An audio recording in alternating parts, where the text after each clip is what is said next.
ഭുവനകോശ വർണ്ണനം മുതലായിരിക്കുന്ന വർണ്ണനങ്ങളിലൂടെയാണ് നമ്മൾ കടക്കുക. ഏഴാമത്തെ സ്കന്ധത്തിൽ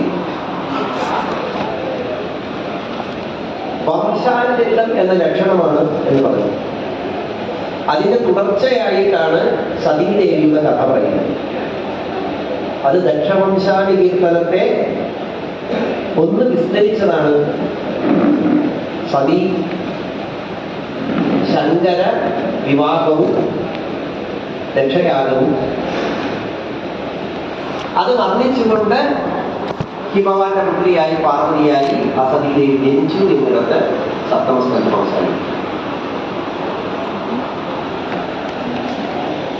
ആറാമത്തെ സ്കന്ധത്തിൽ നമ്മൾ കേട്ടത് മാനവിക പ്രഭാസത്തെ കുറിച്ചാണ്. ഒപ്പം ആറാമത്തെ സ്കന്ധത്തിൽ ശതാക്ഷി മഹിമയെ വർണ്ണിച്ചപ്പോൾ അതിന്റെ തുടക്കമായി വസിഷ്ഠ വിശ്വാമിത്ര വൈരത്തിന്റെ കഥ സൂചിപ്പിച്ചു. ഹരിചന്ദ്രൻ ചെയ്തതായ ആഭിചാരദോഷത്തോടു കൂടിയതായ യജ്ഞത്തിന്റെ പരിസമാപ്തി എങ്ങനെയായിരുന്നു എന്ന കഥയും നമ്മൾ കേട്ടു. അതിന്റെ തുടർച്ചയായി ഹരിചന്ദ്രന്റെ കഥയിലേക്ക് നമുക്ക് കടക്കണമെങ്കിൽ സൂര്യവംശത്തിലെ ചില രാജാക്കന്മാരുടെ കഥകൾ മനസ്സിലാക്കണം. അത് മനസ്സിലാക്കണമെങ്കിൽ ഈ സൂര്യവംശത്തിന്റെ ആവിർഭാവം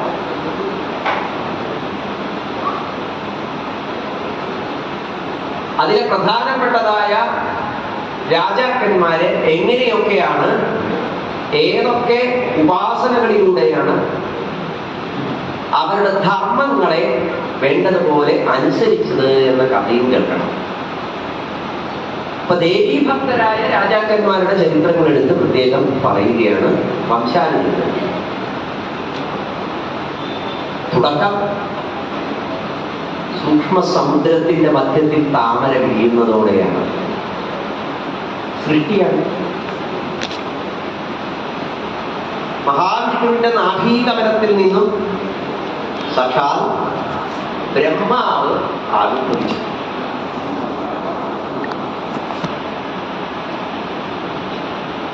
ആ ബ്രഹ്മാവ് സൃഷ്ടിയിൽ പ്രേരിതനായി. സർവം ഖണ്ഡിതമേവാകം നാന്യനസ്തി സനാതനം എന്ന ഭഗവതിയുടെ ദർശനത്തെ സ്വീകരിച്ച് ഭഗവതിയുടെ ബീജാക്ഷര മന്ത്രത്തെ ഉച്ചരിച്ചുകൊണ്ടാണ് ബ്രഹ്മാവ് സൃഷ്ടി ചെയ്യുന്നത് എന്ന് ദേവീഭാഗം. ബ്രഹ്മാവ് സൃഷ്ടിക്കുന്നത് പുതിയതായ ഒന്നുമല്ല. ഉള്ളതെന്നോ അതിനെ പരസ്പരം അങ്ങോട്ടും ഇങ്ങോട്ടും അനുഭവിക്കാവുന്ന വിധത്തിലാക്കി തരും. അതുവരെ എന്താണ് കഥ? ഒന്നും പരസ്പരം അനുഭവിക്കാൻ പറ്റുന്ന വിധത്തിലല്ല, എല്ലാം ലയിച്ചു കിടക്കും. ലയിച്ചു കിടക്കുക എന്ന് പറഞ്ഞാൽ അഗ്നി വേറെ ആയിട്ടില്ല, ജലം വേറെ ആയിട്ടില്ല, ഭൂമി വേറെ ആയിട്ടില്ല, ആകാശം വേറെ ആയിട്ടില്ല, വായു വേറെ ആയിട്ടില്ല. എല്ലാം ലയിച്ചു കിടക്കും. ഒന്നിനും വേറെ എന്ന് പറയുന്ന ഒരു അവസ്ഥയില്ല. പൃഥക്ത്വം എന്ന് പറയുന്ന അവസ്ഥയില്ല. ഈ പൃഥക്ത്വം എന്ന് പറഞ്ഞാൽ വേർപെടുന്ന അവസ്ഥ. ഓരോന്നിനും ഓരോ അതിരുകൾ തിരിച്ച് അത് വേർപെടുമ്പോഴാണ് അതിന് പരസ്പരം അനുഭവിക്കാൻ പറ്റും. അല്ലേ? ഞാൻ പറയുന്നത് മനസ്സിലാകും. അപ്പൊ പ്രപഞ്ച സൃഷ്ടിയെ കുറിച്ച് പറയുമ്പോൾ അവ്യക്തത്തിൽ നിന്ന് മഹത്തത്വം, മഹത്തത്വത്തിൽ നിന്ന് ത്രിഗുണാശ്രയമായ അഹങ്കാരം. ത്രിഗുണമാണ് എല്ലാത്തിന്റെയും കാരണം. അഹങ്കാരം, ചിത്തം, മനസ്സ്, ബുദ്ധി, അന്ധകരണങ്ങളാണ്. ഈ ത്രിഗുണാശ്രയമായിരിക്കുന്നതായ മാധ്യമത്തിൽ സൂക്ഷ്മഭൂതങ്ങളൊക്കെ സ്ഥൂലങ്ങളാവുക. അപ്പൊ സൂക്ഷ്മാവസ്ഥയിൽ ഇരിക്കുന്ന അഗ്നി 5 വിഭജിക്കപ്പെട്ടു.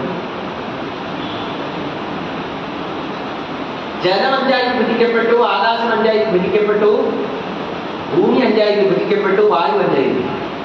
എന്നിട്ട് ഓരോന്നിന്റെയും ബാക്കി 4 ഭാഗം ബാക്കിയുള്ളവയിലേക്ക് ഉൾച്ചേർന്നു. പരസ്പരം ഉൾച്ചേർന്നതാണ്. അപ്പൊ ആകാശത്തിലേക്ക് അഗ്നിന്റെ അംശം, ജലത്തിന്റെ അംശം, വായുവിന്റെ അംശം, ഭൂമിയുടെ അംശം ഒക്കെ കൂടിച്ചേർന്നു. പക്ഷെ അതിന്റെ മാത്രയുടെ വ്യത്യാസം അനുസരിച്ച് ഓരോന്നും കാണാവുന്നതായി, കേൾക്കാവുന്നതായി, മണക്കാവുന്നതായി, രുചിക്കാവുന്നതായി, സ്പർശിക്കാവുന്നതായി മാറി. എന്ന് വെച്ചാൽ ആകാശത്തിന്റെ ഗുണം ശബ്ദമാണ്. ശബ്ദം എങ്ങനെയുണ്ടാകും?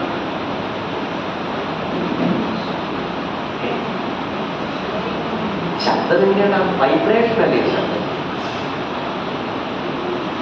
വൈബ്രേഷൻ ഉണ്ടാവണമെങ്കിൽ എന്ത് വേണം? ഒരു വസ്തുവിന് ഇരിക്കാനുള്ള ഇടം വേണം. ഒരു വസ്തുവിന്റെ സാന്നിധ്യം ഉണ്ടെങ്കിൽ വൈബ്രേഷൻ ഉണ്ട്. ഈ സാന്നിധ്യം, അപ്പൊ വസ്തുക്കൾക്ക് ഇരിക്കാനുള്ള ഇടത്തെ പറയുന്ന പേരാണ് എന്ത്? സ്പേസ് മീൻസ് ആകാശം. അപ്പൊ അതിന്റെ ഗുണം എന്താ? ശബ്ദമാണ്.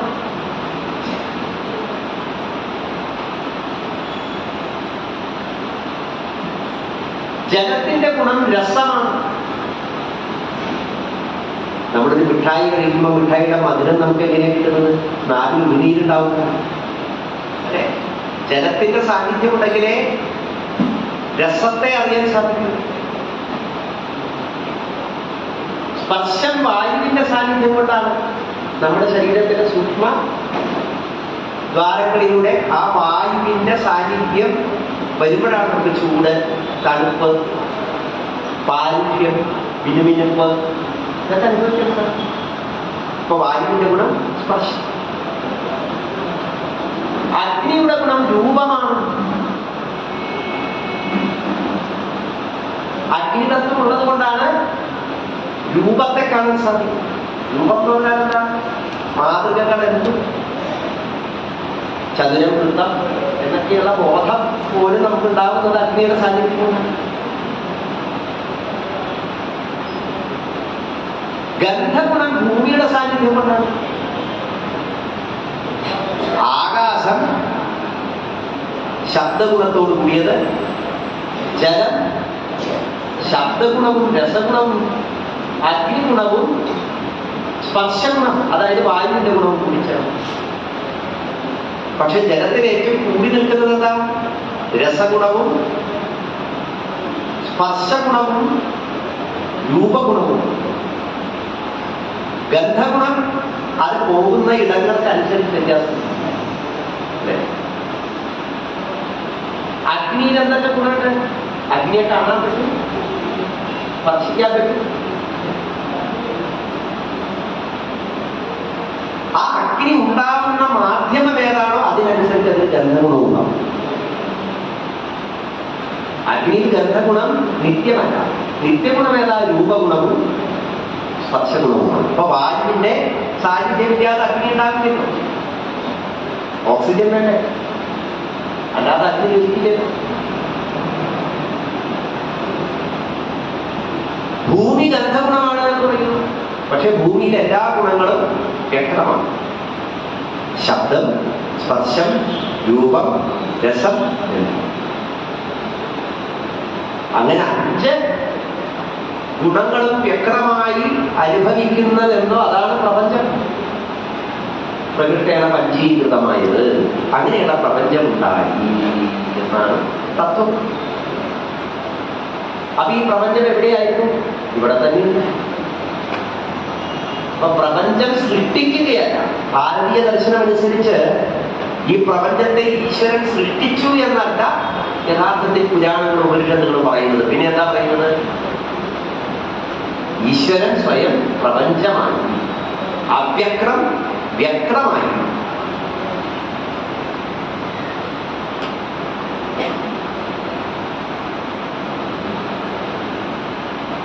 ബ്രഹ്മാവിന്റെ സൃഷ്ടിയിൽ ഉൾച്ചേർന്നിരിക്കുന്ന സമയത്ത് ബ്രഹ്മാവിന്റെ മാനസപുത്രന്മാരായി ഋഷീശ്വരന്മാരുണ്ടായി, സപ്തർഷികൾ. ബ്രഹ്മാവിന്റെ കണ്ണുകളിൽ നിന്നാണ് സൂര്യചന്ദ്രന്മാരുണ്ടായത്. ബ്രഹ്മാവിന്റെ മടിത്തട്ടിൽ നിന്ന് നാരദ മഹർഷിയുണ്ടായി. ബ്രഹ്മാവിന്റെ ഹൃദയത്തിൽ നിന്ന് കാമദേവനുണ്ടായി. ബ്രഹ്മാവിന്റെ തിരുനെറ്റിയിൽ നിന്ന് ശ്രീരുദ്രനുണ്ടായി. കണ്ണുകളിലെ സൂര്യചന്ദ്രന്മാരിലൂടെ രാവ് പകല് എന്ന സങ്കല്പമുണ്ടായി. പകലിന്റെ ദേവതകളായി, പകലിന്റെ അധിപന്മാരായി ദേവതകളുണ്ടായി. അധിപന്മാരായി, രാത്രിയുടെ അധിപന്മാരായി നിശാചര രക്ഷോവർഗങ്ങൾ ഒക്കെ. അപ്പൊ ഈ രാവിന്റെയും പകലിന്റെയും ഇടയിൽ സന്ധ്യ എന്ന സങ്കല്പം. സന്ധ്യ ഒരു ദേവിയായിട്ടാണ്. ദേവന്മാരെ ആകട്ടെ പിതൃക്കളെ ആകട്ടെ ഏത് തരത്തിലുള്ള ദേവതകളെ ഉപാസിക്കാനുള്ള സമയമാണ് സന്ധ്യ. അപ്പൊ സൃഷ്ടിയുടെ കഥ പറഞ്ഞപ്പോ എങ്ങനെയാണ് കഥ പറഞ്ഞത്? ബ്രഹ്മാവ് താമരയിൽ വിരിഞ്ഞു, ബ്രഹ്മാവിൽ നിന്ന് സപ്തർഷികളുണ്ടായി, നാരദ മഹർഷി ഉണ്ടായി, സനകാദിക ഈശ്വരന്മാരുണ്ടായി. ബ്രഹ്മാവിന്റെ വലതുകാലിന് പെരുവിരലിൽ നിന്ന് ദക്ഷ പ്രജാപതി ഉണ്ടായി, ബ്രഹ്മാവിന്റെ നിഴലിൽ നിന്ന് കർദമ പ്രജാപതി ഉണ്ടായി, ബ്രഹ്മാവിന്റെ വായിൽ നിന്ന് രുചി പ്രജാപതി ഉണ്ടായി. കഥ പറയാം. പകലിന്റെ അതിദേവതകളായ ദേവന്മാരുണ്ടായി, രാത്രിയുടെ അതിദേവതകളായിരിക്കുന്ന യക്ഷോ വർഗങ്ങളുണ്ടായി. രാവിന്റെയും പകലിന്റെയും മധ്യമാകുന്ന സന്ധ്യയുടെ അതിദേവതയായിരിക്കുന്ന സന്ധ്യാദേവി ഉണ്ടായി. എന്നിട്ട് കഥ പറഞ്ഞു സന്ധ്യാദേവി ഉണ്ടായപ്പോ ബ്രഹ്മാവിൽ കാമം ഉണർന്നു. ബ്രഹ്മാവ് സന്ധ്യാദേവിയുടെ പിന്നാലെ കാമമോഹത്തോട് പിടിച്ചെന്നു.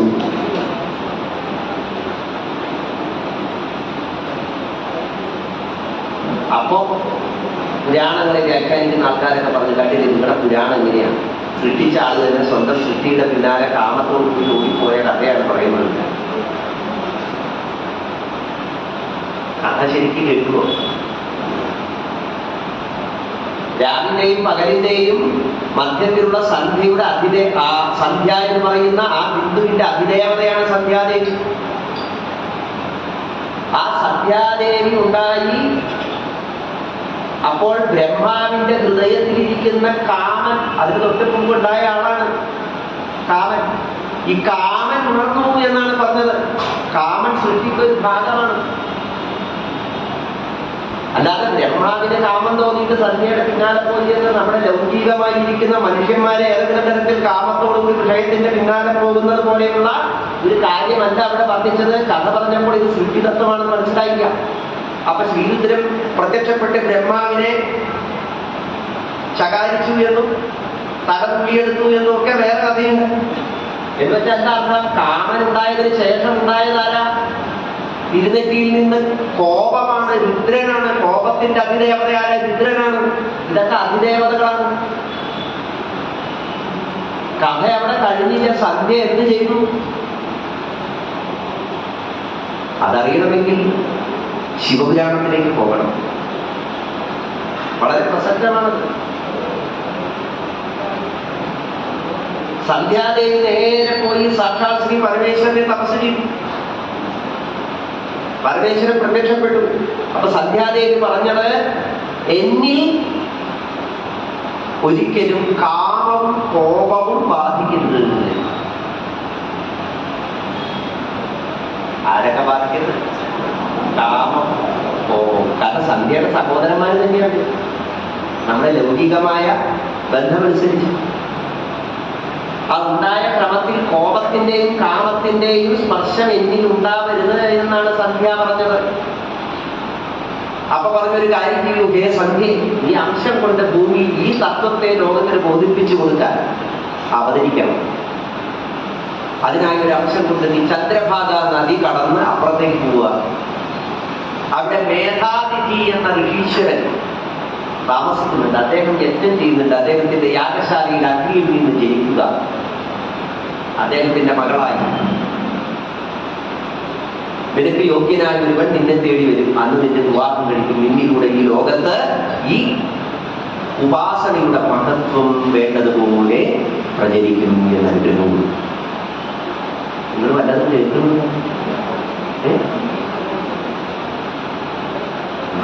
നോക്കണ കാര്യം ചോദിച്ചതാണ്.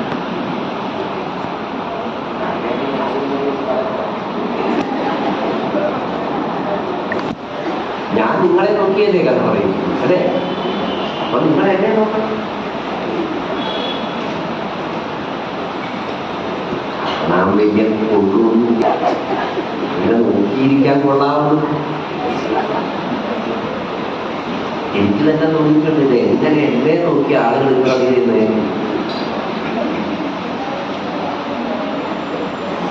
എന്നാലും കണ്ടേ പറ്റും. സാധാരണ പറയും, ഒരു ഹോംവർക്കും ചെയ്യില്ല, ഒരു നോട്ടും എഴുതില്ല, ഇരുന്ന് കുത്തിയിരുന്ന് പഠിക്കില്ല, പക്ഷെ പരീക്ഷ എഴുതിയ ക്ലാസ്സിൽ ഫസ്റ്റാണ്. അതെന്താ കാരണം? അധ്യാപകന്റെ കണ്ണിലേക്ക് നോക്കിയിരിക്കുന്ന ഒരു വിദ്യാർത്ഥി ഒരിക്കലും പരാജയപ്പെടില്ല.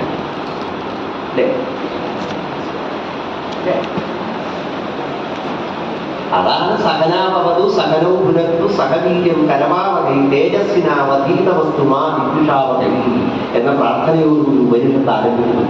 നമ്മുടെ ഇരുകൂട്ടരും ഒരുപോലെ നാം യാതൊന്നിനെയാണോ ഉപാസിക്കുന്നത് അത് നമ്മൾ ഇരുകൂട്ടത്തിലും ഒരുപോലെ ചൈതന്യം ഉണർത്തട്ടെ. നമുക്കിടയിലുള്ളതായ വിദ്വേഷഭാവങ്ങളെല്ലാം ഇല്ലാതാവട്ടെ.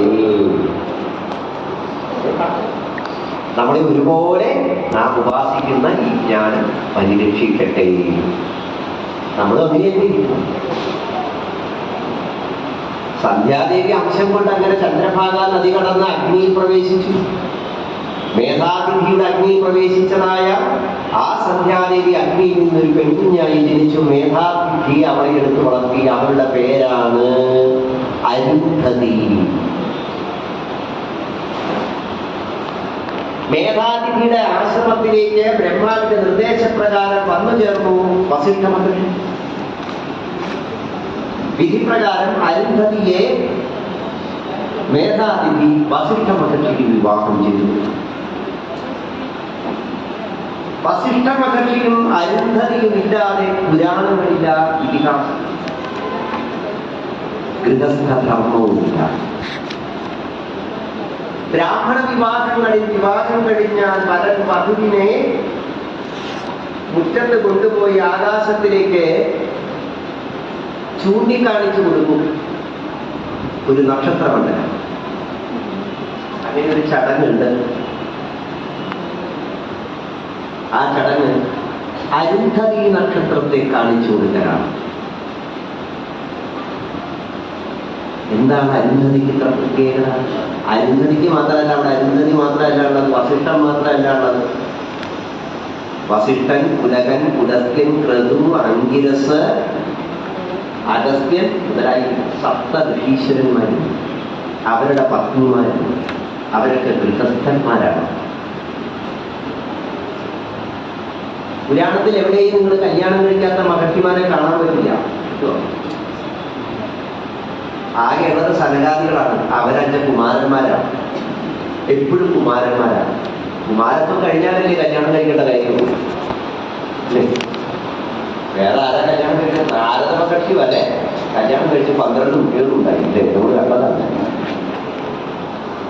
ഒരു വട്ടം അല്ല നാരദ കല്യാണം കഴിച്ചിരിക്കുന്നത്. നമ്മുടെ പുരാണങ്ങളിലെ ഋഷീശ്വരന്മാരെല്ലാവരും ഗൃഹസ്ഥന്മാരാണ്. എന്താ ഈ അരുന്ധതിക്ക് പ്രത്യേകത? നമ്മളിപ്പോൾ വായിച്ചു നിർത്തിയതായ ശിവപാർവതി വിവാഹമുണ്ടല്ലോ, അതിന്റെ കഥ പറയുമ്പോൾ ഞാൻ ആ അരുന്ധതിയെ കാണിച്ചു തരാം. ദേവിഭാഗത്തില്ല, ശിവപുരാണത്തിൽ വിസ്തരിച്ച് പറയുന്നു. പാർവതീദേവിക്ക് ഗൃഹസ്ഥധർമ്മം ഉപദേശിച്ചു കൊടുക്കുന്നത് അരുന്ധതിയാണ്.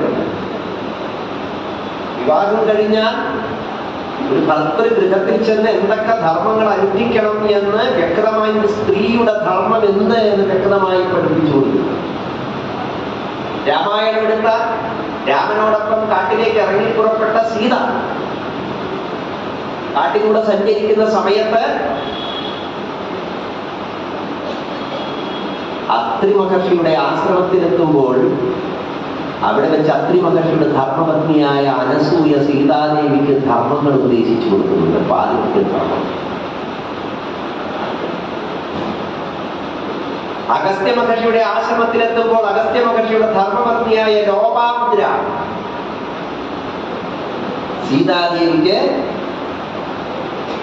ഗൃഹസ്ഥ ധർമ്മത്തിന്റെ മഹിമകൾ വേണ്ടതുപോലെ ഉപദേശിച്ചു കൊടുക്കുന്നുണ്ട്. ലോകത്ത് ഗൃഹസ്ഥധർമ്മത്തെ പ്രചരിപ്പിച്ചതും അതിന്റെ മഹത്വം വേണ്ടതുപോലെ ജീവിതത്തിൽ ചേർത്ത് വെച്ച് ജീവിക്കുവാനുള്ളതായ അനുഗ്രഹങ്ങൾ കൊടുക്കുന്നവരുമാണ് സപ്തർഷികളും അവരുടെ ധർമ്മത്തിനും. കഥ അരുന്നറിയാല സന്ധ്യ.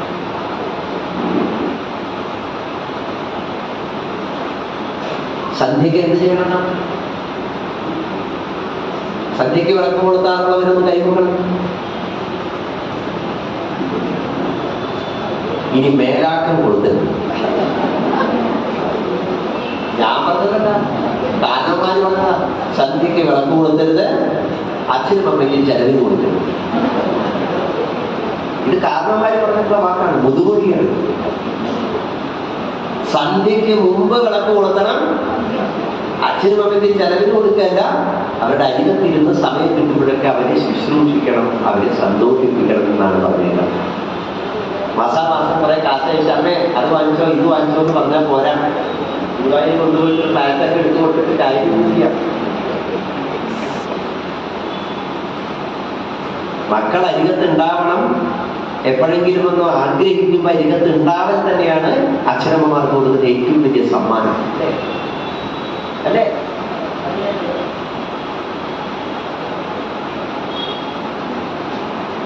അപ്പൊ സന്ധ്യ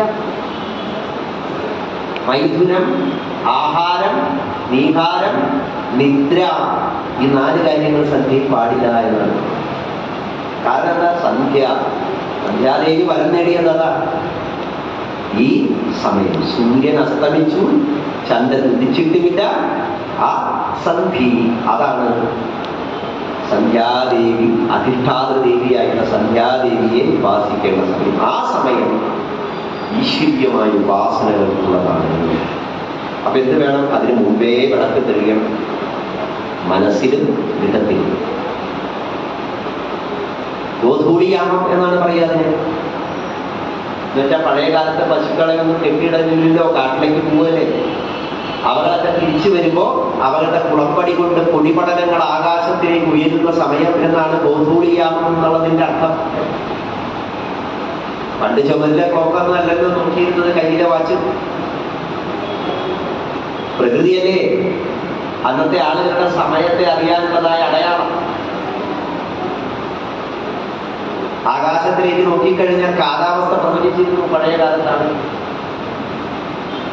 മുക്കുവന്മാർ തോണിയെടുക്കുന്ന സമയത്ത് ഏത് സ്ഥലത്ത് ഇന്ന് കൂടുതൽ മത്സ്യത്തെ കിട്ടും എന്ന് അവരുടെ കാരണവന്മാർ അവർക്ക് കൃത്യമായി പറഞ്ഞു കൊടുത്തിരുന്നു. ആകാശത്തിലെ നക്ഷത്രങ്ങളെ നോക്കി മരുഭൂമിയിലൂടെ സഞ്ചരിക്കുന്നവർ ആകാശത്തിലെ ഈ നക്ഷത്ര കണ്ണുകളാണ് അവർക്ക് മാർഗം കാണിച്ചു കൊടുത്തിരുന്നത്. ലോകത്തിൽ എവിടെയും അങ്ങനെയാണ്, പ്രകൃതി തന്നെയാണ് നോക്കിയിരിക്കുന്നത്. കാലാന്തരത്തിൽ നമ്മൾ പ്രകൃതി ഭാഷ മറന്നു. ഇന്ന് നമുക്ക് പ്രകൃതി ഭാഷ അറിയില്ല.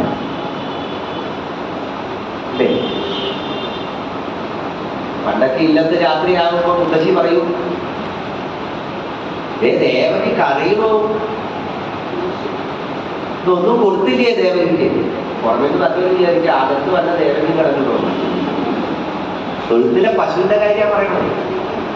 ദേവകി കരയുന്നു, അതെന്തോ കണ്ട് പേടിച്ചിട്ടാണോ കരയണത്? പുല്ല് കിട്ടാണ്ടല്ല. പശു കരയണത് പേടിച്ചിട്ടാണോ, വിശന്നിട്ടാണോ, ദാഹിച്ചിട്ടാണോ എന്ന് പോലും തിരിച്ചറിയാവുന്ന ഒരു കാലം നമുക്കുണ്ടായിരുന്നു. നമ്മുടെ ജീവിതത്തിന്റെ ഭാഗമായ പലതും ഇന്ന് നമ്മുടെ ജീവിതത്തിന്റെ ഭാഗമല്ലാതായപ്പോൾ അവരുടെ കരച്ചിലിന്റെ അർത്ഥം നമുക്കറിയാതെ പോയി തുടങ്ങി. പണ്ട് അമ്മമാർക്ക് കുട്ടികൾ കരയുമ്പോൾ അറിയാം, വിശന്നിട്ടാണോ, കൊതു കടിച്ചിട്ടാണോ, പേടിച്ചിട്ടാണോ, ഇതൊന്നും അല്ലെങ്കിൽ എന്താ പറയാ കോളിക്കാണോ. ഞാനിതൊക്കെ നന്നായി പഠിച്ചു, പഠിപ്പിച്ചു. പക്ഷെ ഇന്നിപ്പോ അമ്മമാർക്ക് തിരിച്ചറിയാൻ ഇത്തിരി ബുദ്ധിമുട്ടാണ്. കാരണം ഇന്നത്തെ പ്രശ്നം കൊതു മാത്രമല്ല അല്ലേ. ഇന്നെന്തൊക്കെ അപ്പുറത്തെ റൂമിൽ ടി വി വെച്ചിട്ടുണ്ടാവും, ഇപ്പുറത്തെ AC ഓണാക്കിയിട്ടുണ്ടാവും, ഇതിന് പുറത്തെ റോട്ടിൽ കൂടെ പോണ വണ്ടികളുടെയൊക്കെ ശബ്ദം ഉണ്ടാവും, ആംബുലൻസിന്റെ ശബ്ദം ഇടയ്ക്ക് കേൾക്കാം, ഇടയ്ക്ക് മറ്റേ തീ കെടുത്താൻ പോകുന്ന ഫയർഫോഴ്സിന്റെ ശബ്ദം കേൾക്കാം.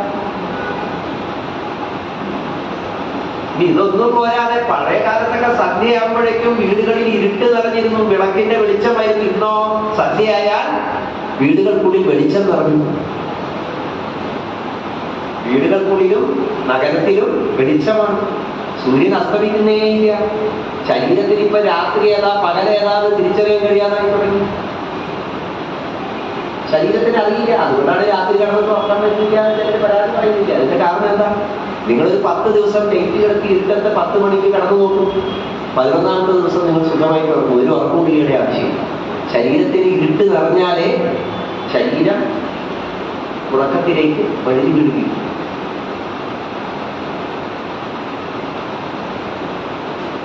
അപ്പൊ പ്രകൃതി നമുക്ക് നഷ്ടപ്പെട്ടു പോയെന്നാണ്.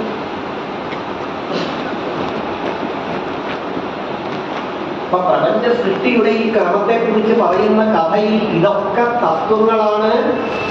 ഇതൊക്കെ നമ്മുടെ ജീവിതവുമായി അഭേദ്യമായി ബന്ധമുള്ളതാണ് എന്നാണ് ഞാൻ പറഞ്ഞതിന്റെ അർത്ഥം. ഇതൊക്കെ സയൻസാണ് എന്ന് ഞാൻ പറയില്ല. കാരണം സയൻസ് എന്ന് പറയുന്നത് പുരാണത്തെ സംബന്ധിച്ച് വളരെ നിസ്സാരമായ ഒരു സങ്കേത പദമാണ്. അത് മനുഷ്യലോകത്ത് മനുഷ്യന്റെ സുഖങ്ങൾക്ക് മനുഷ്യൻ അന്വേഷിച്ചു കൊണ്ടിരിക്കുന്ന പല അറിവുകളെയും ഭൗതികമായ യുക്തിബോധം കൊണ്ട് കണ്ടെത്തി മനുഷ്യൻ വളർന്നുകൊണ്ടിരിക്കുന്നു. പുരാണങ്ങൾ പറയുന്നത് അതല്ല.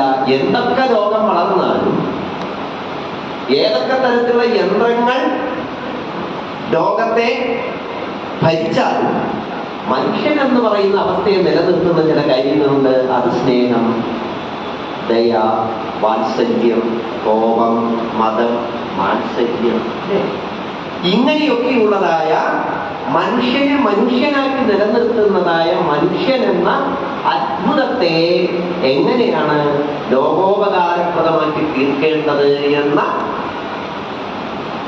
ആ ചിന്തയിലേക്കാണ് നമ്മൾ ഈ പുരാണങ്ങൾ കൊണ്ടുവരുന്നത്. അതുകൊണ്ട് പുരാണങ്ങൾ ശാസ്ത്രങ്ങളാണ്. ശാസ്ത്രം എന്ന് പറഞ്ഞാൽ എന്താ അർത്ഥമാണ് ഞാൻ പറഞ്ഞത്? ഓർമ്മയുണ്ടോ? പ്രവൃത്തിഞ്ച നിവൃത്തിഞ്ച നിത്യേന കൃതകേന വാ പുംസാം ഏനോപദിശ്യതേ തത് ശാസ്ത്രമിതി കഥ്യതേ. ശാസ്ത്രം എന്ന് പറഞ്ഞാൽ സയൻസ് എന്നല്ല അർത്ഥം. ഭാരതം മുന്നോട്ട് വെച്ച ശാസ്ത്രസങ്കല്പം പ്രവർത്തിക്കേണ്ടതെന്ത്, പ്രവർത്തിക്കരുതാത്തതെന്ത്, എന്നും പ്രവർത്തിക്കേണ്ടതെന്ത് എന്നതിനെ കുറിച്ച് മനുഷ്യർക്ക് ഉപദേശിച്ചു കൊടുക്കുന്നതെന്തോ അതാണ് ശാസ്ത്രം. സയൻസ് അതൊന്നും നിങ്ങൾക്ക് പറഞ്ഞു തരുന്നില്ല. ഉണ്ടോ? എന്ത് ചെയ്യണം എന്ത് ചെയ്യരുത് എന്നൊന്നും പറഞ്ഞു തരുന്നില്ല. ഉണ്ടോ? അതുകൊണ്ടാണ് സയൻസ് ആദ്യമായി കണ്ടെത്തിയത് ലോകത്തിന് മുഴുവൻ നന്മ നൽകുന്ന ഒരു ഊർജത്തെ കുറിച്ചുള്ള അറിവാണെങ്കിൽ കൂടിയും അത് ആദ്യം ഉപയോഗിച്ചത് ലോകത്തെ മുഴുവൻ നശിപ്പിക്കാനാണ്. ഹിരോഷിമയിലും നാഗസാക്കിയിലും കൊണ്ടുപോയി. അതോടുകൂടി അത് ഭയപ്പെടുത്തുന്ന ഒന്നായി മാറി. അറിവ് എന്തിനു വേണ്ടി ഉപയോഗിക്കുന്നു എന്നത് പ്രധാനമാണ് ഭാരതീയ ശാസ്ത്രത്തിന്. അത്രയും വ്യത്യാസമുള്ളൂ. പുരാണങ്ങൾ പറയുന്ന മനുഷ്യന്റെ അറിവായതുകൊണ്ട് മാത്രം അത് അറിവാകണമെങ്കിൽ അത് ലോകോപകാരം എങ്കിൽ മാത്രമേ അതിനെ അറിവ് എന്ന് നമ്മുടെ പുരാണകാരന്മാർ അംഗീകരിച്ചു. അത്രയോ പരോപകാര പുണ്യായ പാപായ പരപീഡനം വ്യാസൻ. ആ സൃഷ്ടിയുടെ ക്രമം പറഞ്ഞുകൊണ്ടാണ് സപ്തമസ്കന്ധം ആരംഭിക്കുന്നത്. ഈ സൃഷ്ടി ഇങ്ങനെ നടക്കുന്നുണ്ട്. പക്ഷേ ബ്രഹ്മാവ് ആലോചിച്ചു ഓരോ വട്ടം ഈ ക്രമങ്ങളൊക്കെ വന്ന് പിന്നെ ഒരു യുഗം കഴിഞ്ഞ് അടുത്ത യുഗം കഴിഞ്ഞ് പിന്നത്തെ യുഗം കഴിഞ്ഞ് മന്വന്തരം കഴിഞ്ഞ് ബ്രഹ്മാവിന്റെ രംഭം കഴിഞ്ഞ് വീണ്ടും സൃഷ്ടിക്കണം. ഓരോ വട്ടവും ഇങ്ങനെ ബ്രഹ്മാവിൽ നിന്ന് ഇങ്ങനെ സൃഷ്ടി ഇങ്ങനെ ഉണ്ടാവുക, അത് നശിക്കുക. അപ്പൊ ബ്രഹ്മാവ് ആലോചിച്ച് ഉണ്ടായ സൃഷ്ടിജാലങ്ങൾ തന്നെ സ്വയം പരിണമിക്കുക എന്നതായ ഒരു ശക്തി ഉണ്ടാവണം. അങ്ങനെ ഒരു സങ്കല്പം ബ്രഹ്മാവ് മനസ്സിൽ വിചാരിച്ചു. ബ്രഹ്മാവ് വിചാരിച്ചപ്പോ എന്തുണ്ടായി? ബ്രഹ്മാവ് തന്നെ രണ്ടായി മാറി. സൃഷ്ടി സ്വയം പരിണമിക്കണമെങ്കിൽ ആ സൃഷ്ടിയിൽ ദ്വന്ദ്വം വേണം, പരസ്പര വിരുദ്ധഭാവങ്ങൾ വേണം.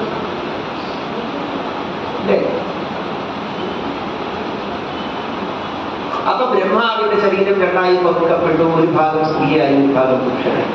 സ്വായംഭൂമനുണ്ടായി, ശതനുണ്ടായി. അവരിൽ നിന്ന് ദേവപുത്രിയാകുന്ന പ്രസൂതി ഉണ്ടായി, പ്രിയവ്രതനുണ്ടായി.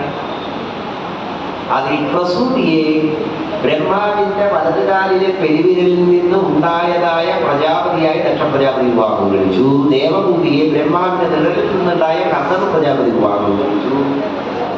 ആ കുതിയെ ബ്രഹ്മാവിന്റെ വായിൽ നിന്ന് തൈരിച്ച് പ്രജാപതി വിവാഹം കഴിയും. ഇപ്പൊ എന്തായി? പ്രജാപതിമാരുടെ സർഗം ആരംഭിച്ചു. പ്രാകൃത സർഗം, വൈകൃത സർഗം, ഭൂതസർഗം. അപ്പൊ സൃഷ്ടിയുടെ വ്യത്യസ്തമായ തലങ്ങളാണ് ഈ പറയുന്നത്. അല്ലാതെ ഒരാളിങ്ങനെ ഇരുന്നിട്ട് ഓരോ ഉണ്ടാക്കി വിടുകയല്ല.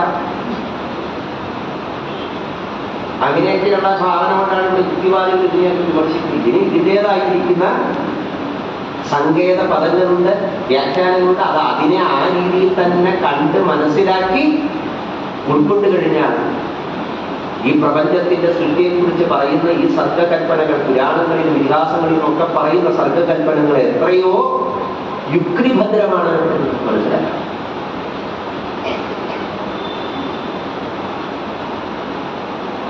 അങ്ങനെ ദക്ഷപ്രജാപതി സൂര്യ വിവാഹം കഴിച്ചു കഴിഞ്ഞപ്പോൾ ദക്ഷപ്രജാപതി എന്ത് ചെയ്തു? ആദ്യം സൃഷ്ടിക്ക് വേണ്ടിയിട്ട് 1000 പുത്രന്മാരെ സങ്കല്പിച്ചു. ആദ്യമൊക്കെ മനസ്സുകൊണ്ടാണ് സൃഷ്ടിച്ചത്. സങ്കല്പ സൃഷ്ടികളാണ്. വൈദ്യുത സൃഷ്ടി ആരംഭിച്ചില്ല. വൈദ്യുത സൃഷ്ടി എന്ന് പറഞ്ഞാൽ സ്ത്രീയും പുരുഷനും ഒന്നു ചേർന്ന് സൃഷ്ടിയുടെ തുടർച്ച. അതാണ് വൈദ്യുത സൃഷ്ടി.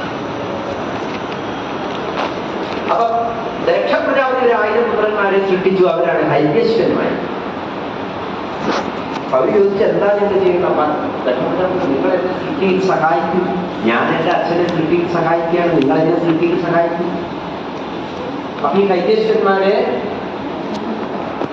പ്രജാപതിയെ സൃഷ്ടിയിൽ സഹായിക്കുന്നതിന് വേണ്ടി എവിടെ തുടങ്ങണം, എങ്ങനെ തുടങ്ങണം, എന്ത് ചെയ്യണം, എന്ത് സൃഷ്ടിക്കണം, സൃഷ്ടി എന്താണ് എന്നൊക്കെ അറിയാനായിട്ട് ഇങ്ങനെ നടക്കാൻ തുടങ്ങി. അവരിങ്ങനെ ലോകത്തിങ്ങനെ ചുറ്റി സഞ്ചരിച്ച് നടക്കുകയാണ്. അങ്ങനെ നടന്നുകൊണ്ടിരിക്കുമ്പോഴാണ് നാരദ മഹർഷി ചോദിച്ചു, നിങ്ങളിത് എവിടൊക്കെയായി ഈ ചുറ്റി നടക്കുന്നത്? അപ്പൊ ഹൈലേശ്വരന്മാർ പറഞ്ഞു, ഞങ്ങൾ സൃഷ്ടി നടത്താൻ പോവാ, പക്ഷെ എവിടെന്നാ തുടങ്ങേണ്ടത്, എങ്ങനെയാ സൃഷ്ടിക്കേണ്ടതൊന്നും ഞങ്ങൾക്ക് അറിയില്ല. അന്ന് ഞങ്ങൾക്ക് ഉപദേശം തരും. ഞങ്ങൾ ചെയ്യേണ്ട കർത്തവ്യത്തെ കുറിച്ച് ഞങ്ങൾക്ക് ഉദ്ബോധം ഉണ്ടാവാൻ അന്ന് ഞങ്ങൾക്ക് ഉപദേശം തരുന്നു എന്ന് പറയും. അപ്പൊ നാരദ മഹർഷി അവരെ ഉപദേശിച്ചു. അവരെ ഉപദേശിച്ചത് കുറച്ച് വിസ്തരിച്ച് പറയുന്നത് ഭാഗവതത്തിലാണ്. ദേവിഭാഗത്തിൽ അവർ ഉപദേശിച്ചു എന്ന് മാത്രമേ പറയുള്ളൂ. ഭാഗവതത്തിൽ അത് കുറച്ചുകൂടി സൈദ്ധാന്തികമായിട്ടാണ് അവതരിപ്പിക്കുന്നത്. നാരദ മഹർഷി അവർക്ക് പറഞ്ഞു കൊടുത്തത് വാചക്കൂടം എന്ന് പേരുള്ളതായ 10 സൂത്രങ്ങളുടെ ഒരു സമാഹൃത സ്വരൂപത്തിലുള്ള ഉപദേശം. 10 കാര്യങ്ങളാണ് നാരദ മഹർഷി പറഞ്ഞത്. ആ 10 കാര്യങ്ങളെ കേട്ടു. അത് അവര് വേണ്ടതുപോലെ മനനം ചെയ്തു. മനനം ചെയ്തപ്പോ അവര് വേഗം വൈരാഗ്യഭാവം വന്ന് സൃഷ്ടിയെ ഉപേക്ഷിച്ച് നേരെ കാട്ടിപ്പോയി തപസ് ചെയ്ത് മോശം. ഇത് അറിഞ്ഞപ്പോ ദക്ഷപ്രജാപതി ദേഷ്യം വന്നു. എന്റെ മക്കളെ ഞാൻ എന്നെ സഹായിക്കാൻ വേണ്ടി സൃഷ്ടിച്ചതാണ്. അവരെയൊക്കെ നീയെ പ്രവൃത്തി മാർഗത്തിൽ നിന്ന് നിവൃത്തി മാർഗത്തിലേക്ക് നയിച്ചില്ല. ദേഷ്യം വന്നു. തൽക്കാലമൊന്നും കിട്ടിയില്ല. ഒരു 10,000 പുത്രന്മാരെ വേറെ സൃഷ്ടിച്ചു. അവരുടെ പേരാണ് ശബളാശ്വന്മാർ. ഈ ശബളാശ്വന്മാരും ജ്യേഷ്ഠന്മാരുടെ മാതിരി എവിടെ നിന്ന് ചുറ്റി തുടങ്ങണം, എങ്ങനെ ചെയ്യണം എന്നറിയാതെ ഇങ്ങനെ ചുറ്റി സഞ്ചരിച്ച് നടന്നുകൊണ്ടിരിക്കുന്ന സമയത്ത് അപ്പോഴും നാരദ മഹർഷിയുണ്ട്. നാരദ മഹർഷിയോട് ചോദിച്ചു, ഞങ്ങൾ എന്താ ചെയ്യേണ്ടത്? അപ്പൊ നാരദ മഹർഷി പറഞ്ഞു, എല്ലാവരും ഇങ്ങനെ ഓരോരുത്തരും അവരവരുടെ വഴി തെറ്റിച്ച് പിടിച്ച് പോവാൻ തുടങ്ങിക്കഴിഞ്ഞാൽ ലോകത്ത് വഴികൾ മാത്രമാണ്. നമ്മളെന്താ പറയാ, വ്യക്തിത്വ ജാഗരണ ക്ലാസ്സുകളിലൊക്കെ ഓരോരുത്തരും ഇങ്ങനെ പിടിച്ച് പ്രസംഗിക്കും. നിങ്ങളുടെ വഴികൾ സ്വയം തെരഞ്ഞെടുക്കൂ, സ്വയം വെട്ടിത്തെളിച്ചു പോകൂ. അങ്ങനെ എല്ലാവരും സ്വയം വഴി വെട്ടിത്തെളിക്കാൻ തുടങ്ങിക്കഴിഞ്ഞാൽ വഴി മാത്രമേ ഉണ്ടാവുള്ളൂ. അല്ലേ? അതല്ലല്ലോ ശരി. ഓരോരുത്തരും അവരവരുടെ അറിവ് സ്വയം ഉണ്ടാക്കിയാൽ ശരിയാവും. അറിവ് എന്ന് പറയുന്നത് ഒരു തുടർച്ചയല്ലേ, വഴികളും ഒരു തുടർച്ചയല്ലേ. മുൻപേ നടന്നു പോയവർ ഉണ്ടാക്കിയ വഴികളിലൂടെയല്ലേ നമ്മൾ പോയിക്കൊണ്ടിരിക്കുന്നത്. വഴി വേണമെങ്കിൽ ചിലപ്പോൾ കല്ലിടാം, ചിലപ്പോൾ ടാറിടാം, ചിലപ്പോൾ മൊസൈക്കിടാം, സിമന്റ് ഇടാം. അതൊക്കെ നമ്മുടെ കാലത്തിന്റെ സൗകര്യത്തിനനുസരിച്ച്. പക്ഷെ വഴി ഓരോരുത്തരും എനിക്ക് എന്റെ വഴി എന്ന് പറഞ്ഞ് വഴി ഉണ്ടാക്കി കഴിഞ്ഞാൽ ലോകത്ത് പിന്നെ സഞ്ചരിക്കാൻ വഴിയുണ്ടാവും. ഒരു ജീവജാലങ്ങളും അങ്ങനെയല്ല. മുൻപേ നടന്നുപോയ ഉറുമ്പിന്റെ പിന്നാലെയാണ് എല്ലാ ഉറുമ്പുകളും പോകുന്നത്. വഴി ഉണ്ടാക്കാൻ ഉത്തരവാദിത്തപ്പെട്ട ആളുകൾ ആദ്യമേ ജനിക്കുന്നു. അവ വഴികൾ ഉണ്ടാക്കുന്നു, പിന്നാലെ പോകുന്നവർ ആ വഴികളിലൂടെ സഞ്ചരിക്കുന്നു. അതല്ലേ ശരി. നാരദമഹർഷി അതാ പറഞ്ഞത്. അപ്പൊ അതുകൊണ്ട് നിങ്ങൾ ഒരു കാര്യം ചെയ്യും, മുൻപേ പോയതൊക്കെ പിന്നാലെ പോകുള്ളൂ, ഞാൻ അവർക്ക് പറഞ്ഞു കൊടുത്തത് പറഞ്ഞു തരാമെന്ന് പറഞ്ഞ് ഈ 10 കാര്യങ്ങൾ ഇവർക്ക് പറഞ്ഞു കൊടുക്കും. അവരെന്ത് ചെയ്തു? ഈ 10 കാര്യങ്ങൾ മനനം ചെയ്തു, വൈരാഗ്യം വന്നു, കാട്ടിപ്പോയി തപസ് ചെയ്തു. ദക്ഷ പ്രജാപതിക്ക് ദേഷ്യം വന്നു. ഇത് ശരിയാണ്. നാരദനും, ഹേ നാരദ, എന്റെ മക്കളെയൊക്കെ നീ വഴിതെറ്റിച്ച് തപോമാർഗത്തിലേക്ക് നയിച്ചു, എന്നെ സഹായിക്കാൻ ആരും ഇല്ലാണ്ടായി. ഹേ നാരദ, നിനക്ക് ഇതിന്റെ ശിക്ഷ ലഭിക്കും, നിനക്ക് എവിടെയും സ്ഥിരതയില്ലാതെ പോകട്ടെ. ഹായ്, സന്തോഷായി. നാരദൻ തുള്ളിച്ചാണ്. ശാപം കിട്ടിയപ്പോ തുള്ളിച്ചാടുക. എന്താ തുള്ളിച്ചാടാൻ കാരണം? നാരദനെ സംബന്ധിച്ചിടത്തോളം എവിടെയും സ്ഥിരതയില്ലാതിരിക്കുകയാണ് ഇഷ്ടം. എവിടെയെങ്കിലും കുറച്ചു നേരം ഇരുന്ന് കഴിഞ്ഞാൽ എന്താവും? അതുമായിട്ടൊരു ബന്ധം വരും. അപ്പൊ പിന്നെ അവരോട് മമത വരും, എന്റെ എന്ന തോന്നൽ വരും. അപ്പൊ എന്തുണ്ടാവും? എന്റേതുകൾ നഷ്ടപ്പെടുമ്പോ ദുഃഖം ഉണ്ടാവും. വല്ലാതെ നഷ്ടപ്പെടുമ്പോ നമുക്ക് ദുഃഖം ഉണ്ടോ? ഇല്ല. നമ്മുടേതുകള് നഷ്ടപ്പെടുമ്പോഴോ അല്ലേ? അപ്പോഴല്ലേ നമുക്ക് ദുഃഖം ഉണ്ടാവുന്നത്. പരവശഗതം ദുഃഖം എന്നാണ് വ്യാസം പറഞ്ഞത്. മറ്റുള്ളവരുടെ കയ്യിലാണ് നമ്മുടെ ദുഃഖം. എന്നിട്ട് എന്താർത്ഥം? അവരുടെ കയ്യിലുള്ളത് എനിക്കില്ലല്ലോ, അത് ദുഃഖമാണ് അല്ലേ? അതുപോലെ ഒരു വീടില്ലല്ലോ, അതുപോലെ ഒരു കാറില്ലല്ലോ, അതുപോലെ ഒരു ജീവിതം ഇല്ലല്ലോ എനിക്ക്, അല്ലേ? പരവശഗത ദുഃഖം. മറ്റുള്ളവരെ കുറിച്ച് ചിന്തിക്കുമ്പോഴാണ് നമുക്ക് ദുഃഖം. അത് നമ്മളുണ്ടാക്കുന്നത്. അപ്പൊ നാരദമഹർഷി എന്താ ആഗ്രഹിക്കുന്നത്? സ്ഥിരത വേണ്ട, ഇങ്ങനെ ചുറ്റി സഞ്ചരിച്ചുകൊണ്ട് നടക്കാൻ. അപ്പൊ എന്തൊരു സ്വാതന്ത്ര്യമാണ്. അത് മാത്രമല്ല, സജ്ജനങ്ങൾ അങ്ങനെയാണത്രേ. ആരെങ്കിലും സജ്ജനങ്ങളോട് അപമര്യാദയായി പെരുമാറിയാൽ അതുപോലും ഈശ്വരാനുഗ്രഹമായി കണ്ട് അതിനെ സ്വാംശീകരിക്കുന്ന മനസ്സോടുകൂടിയവരാണ് സജ്ജനങ്ങൾ എന്നർത്ഥം. 4 ചീത്ത പറഞ്ഞാൽ ആ ചീത്തയിൽ പോലും അവർ പറഞ്ഞതിന് ചില അറിവുകളൊക്കെ ഉണ്ട്, ചില കാര്യങ്ങളൊക്കെ ഉണ്ട് അല്ലേ? ചില ആളുകളെ കണ്ടിട്ടില്ലേ? അവരങ്ങനെയാണ്. ആരെങ്കിലുമൊക്കെ കണ്ണ് പൊട്ടണ മാതിരി, ചെവി പൊട്ടണ മാതിരി ചീത്ത പറയും. ചീത്തയൊക്കെ കേട്ട് കഴിഞ്ഞിട്ട് നമ്മൾ വിചാരിക്കും വല്ലാതെ പഠിപ്പിച്ചിരിക്കാൻ പോയിട്ട് സാരില്ല. അപ്പൊ അതിപ്പോ എന്താ പറഞ്ഞു? ചീത്ത പറഞ്ഞു. അപ്പൊ അത് ചെയ്യും. നന്നായി സമാധാനിപ്പിക്കാൻ പോയാ നമ്മളൊക്കെ മോശം. ചിലരുടെ മനസ്സതാണ്. അങ്ങനെ മനസ്സുള്ളവരെ കണ്ടുകൊണ്ടായിട്ട് ബുദ്ധിമുട്ടാണ് അല്ലേ? ഇപ്പൊ നാരദമഹർഷി അങ്ങനെ ശാപം കിട്ടിയപ്പോ അതിനെ പോലും അനുഗ്രഹമായിട്ട് സ്വീകരിച്ചു. ചെയ്യാൻ ഈ നാരദനോട് ചില ശാപങ്ങൾ കൊടുത്തു കഴിഞ്ഞതിന് ശേഷം ദക്ഷപ്രജാപതി ഇനിയും ഇതുപോലെ പുത്രന്മാരെ സൃഷ്ടിച്ച ഈ നാരദനെ പോലെയുള്ള ആളുകൾ വന്നിട്ട് അവരെയൊക്കെ ഇതുപോലെ ഉപദേശിച്ച് അവരെയൊക്കെ വല്ല വഴിക്കാക്കും. അപ്പൊ എന്താ വഴി? അങ്ങനെ പെട്ടെന്നൊന്നും ഉപദേശിച്ച് വല്ല വഴിക്ക് ആക്കാൻ പറ്റാത്ത വിധം ആരെങ്കിലും സൃഷ്ടിക്കണം. അതിന് പറ്റിയത് 60 കന്യമാരെ സൃഷ്ടിച്ചു, പെൺകുട്ടികളെ. അങ്ങനെയും ഇങ്ങനെ ഉപദേശിച്ച് വഴിതെറ്റിക്കാൻ പറ്റില്ല പെൺകുട്ടികളെ. പെൺകുട്ടികൾ വഴിതെറ്റിട്ടുണ്ടെങ്കിൽ ആരുടെ ഉപദേശം കൊണ്ടല്ല, അത് അവരുടെ തീരുമാനം കൊണ്ടാണ് അല്ലേ? അത് അന്നും ഇന്നും അങ്ങനെ ചെയ്യും. അപ്പൊ ആരും ചിലപ്പോൾ ഉപദേശിച്ച് മോശമാക്കിയെന്ന ഒരു സ്ത്രീകളെ കുറിച്ച് നമുക്ക് പറയാൻ പറ്റില്ല. ഇതൊരു മനഃശാസ്ത്രം കൂടിയാണ്, അത് സത്യമാണ്. 60 കന്യമാരെ സൃഷ്ടിച്ചു. അവരിലൂടെയാണ് പിന്നെ ഈ സൃഷ്ടിയൊക്കെ ഉണ്ടായത് എന്ന് പറഞ്ഞാൽ 4 പേരെ ധർമ്മന് വിവാഹം ചെയ്ത് കൊടുത്തു. ആ വംശത്തിലാണ് നരനാരായണന്മാർ ജനിച്ചത്. 13 പേരെ കശ്യപ പ്രജാപതി വിവാഹം കഴിച്ചു. 27 പേരെ ചന്ദ്രൻ വിവാഹം കഴിച്ചു. അവരുടെ പേരൊക്കെ നിങ്ങൾക്ക് അറിയില്ലേ? അറിയില്ലേ?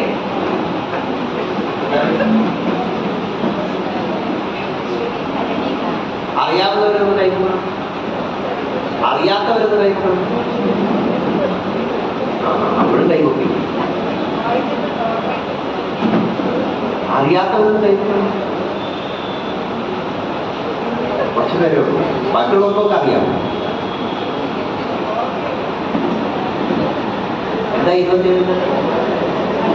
അശ്വതി ഭരണി കാർത്തികാരോഹൻ മകേന്ദ്രവാരം മതമൂല്യം ആയിരം ചിത്ര ജ്യോതി വിചാരമണ്ഡലം കേട്ട മൂലം പുരാമുദ്രാളം തിരുമോളമക്കൾ ജനപൂർവ്വതാതിരേവതി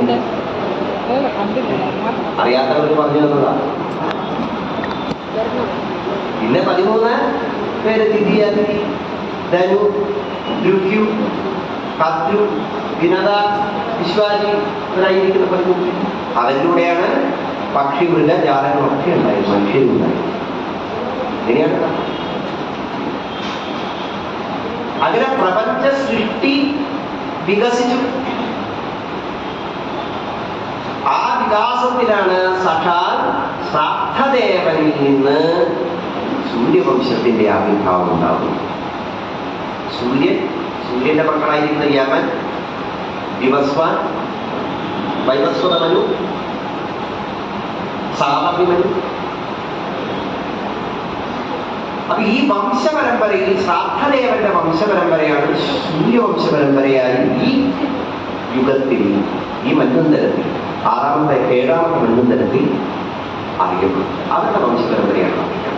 അപ്പൊ അതിൻ്റെ ഇടയിൽ നമുക്കൊരു കാര്യം അറിയാൻ, ഈ അയ്യശ്വന്മാർക്കും ശബളാശ്വന്മാർക്കും നാരദമകൾക്ക് ഉപദേശിച്ചു കൊടുത്ത 10 കാര്യങ്ങൾ എന്തൊക്കെയാണെന്ന് അറിയണ്ടേ? അറിയണോ? അല്ല, ആഗ്രഹത്തോടും പറയണം. ആഗ്രഹത്തിൽ വിസ്തരിച്ച് പറയുന്ന കാര്യമാണ്. അതുകൊണ്ട് നമ്മൾ കേൾക്കണം, ഓർമ്മയിൽ വെക്കണം. ഈ 10 കാര്യങ്ങൾ എന്തൊക്കെയാണെന്ന് വെച്ചാൽ എണ്ണം പിടിച്ചോളൂ. ഒരേ രാജാവ് മാത്രമുള്ള രാജ്യമുണ്ട്, അതേതാണെന്ന് കണ്ടെത്തണം. ഭൂമിയുടെ അറ്റം കണ്ടെത്തണം. അകത്ത് കിടന്നാൽ പുറത്ത് കിടക്കാൻ കഴിയാത്തൊരു തൊട്ടിലുണ്ടാക്കുക കണ്ടെത്തണം. 5 അത്ഭുത മുറികളോടുകൂടി ഒരു കൊട്ടാരമുണ്ട്, ആ കൊട്ടാരം കണ്ടെത്തണം. ആ കൊട്ടാരത്തിൽ താമസിക്കുന്ന ഒരു പുരുഷനുണ്ട്, അവനെ കണ്ടെത്തണം. അവരോടൊപ്പം എപ്പോഴും വേഷന്മാരെ നടക്കുന്നതായ ഒരു സ്ത്രീയുണ്ട്, അവളെ കണ്ടെത്തണം. എപ്പോഴും തിരിഞ്ഞുകൊണ്ടിരിക്കുന്ന ഒരു ചക്രമുണ്ട്, ആ ചക്രത്തെ കണ്ടെത്തണം. മേലോട്ടും കീഴോട്ടും ഒഴുകിക്കൊണ്ടിരിക്കുന്ന ഒരു പുഴയുണ്ട്, ആ പുഴയെ കണ്ടെത്തണം. അത്ഭുതരഹിതനായ ഒരു കംസമുണ്ട്, ആ കംസത്തെ കണ്ടെത്തണം. അച്ഛൻ പറഞ്ഞതിന്റെ സാരം കേൾക്കണം. 10 കഴിഞ്ഞു. അധീകപുരുഷം രാഷ്ട്രം. ഒരേ രാജാവ് മാത്രമുള്ള രാജ്യം. അതെന്താ? ഒരേ രാജാവാരാണ്? പരമാത്മാവ്. എന്ന് വെച്ചാൽ എന്താർത്ഥം? ഈ പ്രപഞ്ച സൃഷ്ടി രഹസ്യത്തെ കുറിച്ച് അറിയണമെങ്കിൽ ആ പരമാത്മാവിനെ കുറിച്ചുള്ള ദർശനത്തെ നമ്മൾ ഉൾക്കൊള്ളണം എന്നാണ് പറഞ്ഞില്ല.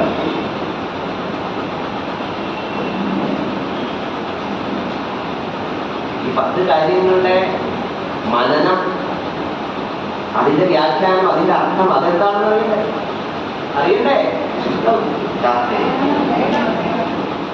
അത് ഞാൻ നിങ്ങൾക്ക് പറഞ്ഞു തരണ്ടേ?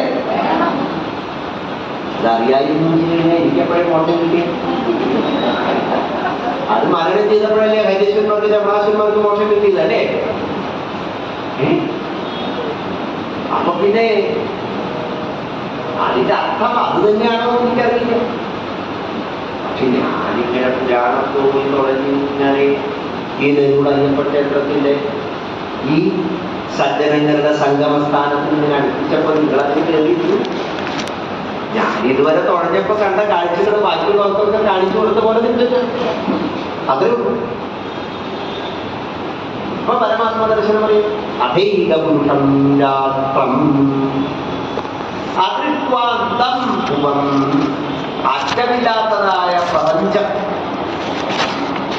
പ്രപഞ്ചത്തിന്റെ അറ്റം എന്ന് പറയുന്നില്ല. പ്രപഞ്ചത്തിന്റെ അറ്റം എന്താ? എവിടുന്ന് തുടങ്ങിയോ അത് തന്നെ. അപ്പൊ അതിന് അങ്ങനെ ഒന്നില്ല. അപ്പൊ അതിലില്ലാത്തതാണ് ഈ പ്രപഞ്ചം എന്ന അവബോധം നമുക്ക് ഉണ്ടാവണമെങ്കിൽ എന്ത് വേണം? പ്രപഞ്ചത്തെ സൂക്ഷ്മമായി നിരീക്ഷിക്കണം. നമ്മൾ കാണുന്ന എല്ലാറ്റിനെയും സൂക്ഷ്മമായി നിരീക്ഷിക്കണം. പോക്ക് തിരിയുന്നത് വൃത്തത്തിലാണ്.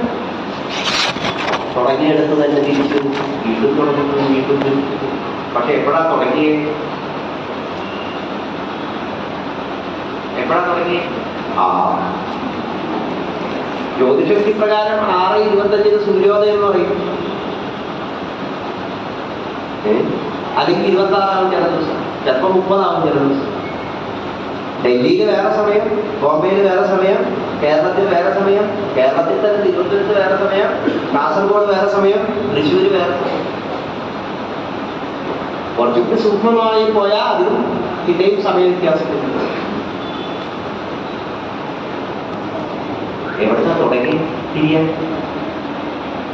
പുഴയുടെ ഉദ്ഭവം, ഗംഗ ഉദ്ഭവിക്കുന്നത് ഹിമാലയത്തിൽ നിന്നാണെന്ന് പറയുന്നത്.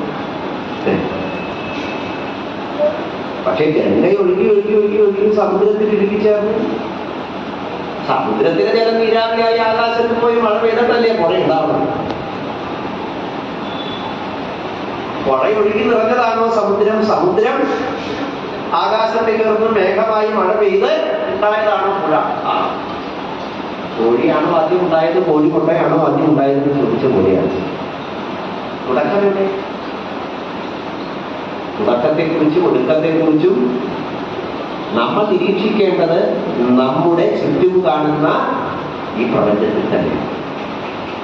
ആ നിരീക്ഷണത്തിൽ നിന്ന് നമുക്ക് ലഭിക്കുന്നതായ ഒരു അറിവുണ്ട്. അത് സൃഷ്ടിദർശനം. ആ അറിവെങ്ങനെ ലഭിക്കും? മഹാഭാരതത്തിൽ വ്യാസഭഗവാൻ പറയുന്ന ഒരു താമര വിടരുന്നതും അതിലെ ഓരോ ഇതളുകൾ പൊഴിയുന്നതും ഏകാഗ്രതയോടുകൂടി നിങ്ങൾ നോക്കി നിൽക്കുകയാണെങ്കിൽ നിങ്ങൾക്ക് ഈ പ്രപഞ്ചത്തിന്റെ രഹസ്യം ഹൃദയത്തിൽ തെളിഞ്ഞോടി വരും. താമര വിടരുന്നതും അതിൻ്റെ ഇതളുകൾ പൊഴിയുന്നതും ഏകാഗ്രമായി നോക്കി നിൽക്കുകയാണ്.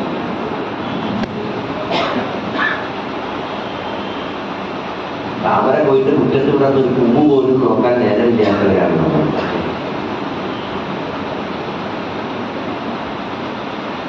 അതിട്ട നിഗമം വിലം, അകത്ത് കടന്നാൽ പിന്നെ പുറത്ത് കടക്കാൻ കഴിയാത്തൊരു ഗുഹയുണ്ട്. അതേതാ ഗുഹ? മോക്ഷം. മോക്ഷം എന്ന് പറഞ്ഞാൽ എന്താ? ജ്ഞാനമാണ്. ജ്ഞാനം നേടിക്കഴിഞ്ഞാൽ പിന്നെ അജ്ഞാനിയാവാൻ പറ്റുമോ? അറിവ് നേടിയാൽ പിന്നെ അറിവില്ലാത്തവനാവാൻ പറ്റുമോ? നീന്തൽ അറിഞ്ഞാൽ പിന്നെ പുറത്തേക്കാടി ചാവാൻ പറ്റുമോ? പിന്നെ വല്ല കല്ലൊക്കെ കെട്ടി ഞാൻ തീർക്കണം. അറിവാകുന്നതായ ആയാസം, അതാണ് മോക്ഷം. മുക്തി എന്ന് പറഞ്ഞാൽ അറിവ് തന്നെയാണ്. ആ അറിവോ അനുഭവമാകുമ്പോൾ അത് ഭക്തിയായി.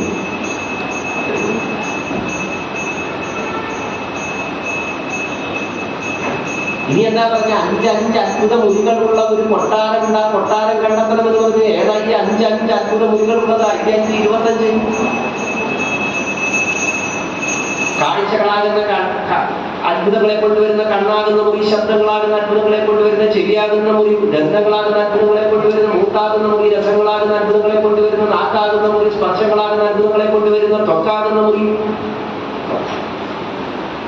അപ്പൊ 5 5 10. ഈ കൊണ്ടുവരുന്നവയൊക്കെ സ്വാംശീകരിക്കുവാനുള്ളതായ ചലനശക്തിയായിട്ടുള്ള കർമ്മേന്ദ്രിയങ്ങള്, കയ്യ, കാല്, വായു, ഉപസ്ഥം, വാക്ക്, 5 15.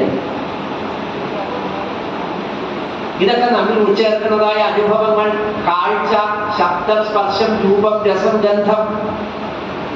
അപ്പൊ സൂക്ഷ്മങ്ങളായിരിക്കുന്ന 5 തന്മാത്രകൾ, സൂക്ഷ്മഭൂതങ്ങൾ 5 കർമ്മേന്ദ്രിയങ്ങൾ, 5 ജ്ഞാനേന്ദ്രിയങ്ങൾ. ഈ അനുഭവങ്ങളെയൊക്കെ നമ്മുടെ ഹൃദയത്തിൽ അതിന്റെ സംസ്കാരമായി, അതിന്റെ വാസനയായി സംരക്ഷിച്ചു വെക്കുന്ന ഇടമാണ്, തത്വമാണ് ചിത്തം. അവിടെയാണ് വികാരങ്ങളൊക്കെ ഉണ്ടാവുന്നത്. വികാരങ്ങൾക്ക് കാരണമായിരിക്കുന്നതായ തത്വമാണ് ചിത്തം. പൂർവാനുഭവങ്ങളാണ് വികാരത്തിന് കാരണം. അല്ലേ? മുല്ലപ്പൂവിന്റെ ഗന്ധം അത് നമുക്ക് ആസ്വാദികരമാകുന്നത്, അത് നമ്മൾ ആസ്വാദികരമായ സമയത്ത് നമ്മൾ അതിന്റെ ഗന്ധത്തെ ആസ്വാദികരമായി അനുഭവിച്ച് നമുക്കൊരു സംസ്കാരം ഉണ്ടായിരുന്നതുകൊണ്ടാണ്. മനസ്സിലായില്ല? അത് കാഴ്ചയായാലും ഗന്ധമായാലും ശബ്ദമായാലും അതെ, ആവർത്തിക്കപ്പെടുന്നത് ഏതവസ്ഥയിലാണ്? ആ അവസ്ഥയാണ് അത് സുഖമോ സുഖമോ ആക്കിയിട്ടുള്ളത്. അതുകൊണ്ടാണ് എല്ലാവർക്കും എല്ലാ ഗന്ധവും ഇഷ്ടമല്ല, എല്ലാവർക്കും എല്ലാ ശബ്ദവും ഇഷ്ടമല്ല, എല്ലാവർക്കും എല്ലാ രാഗവും ഇഷ്ടമല്ല. എന്താ കാരണം?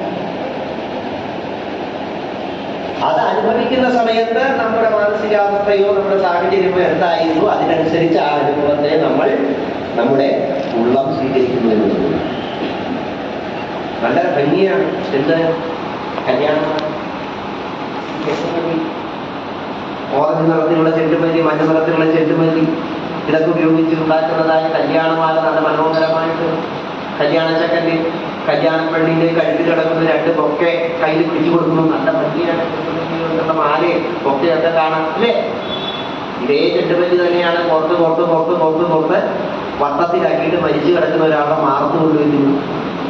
അത് കണ്ടിട്ട് നമ്മൾ ആരെങ്കിലും നല്ല ഭംഗിയുണ്ട് എന്ന് പറയാം?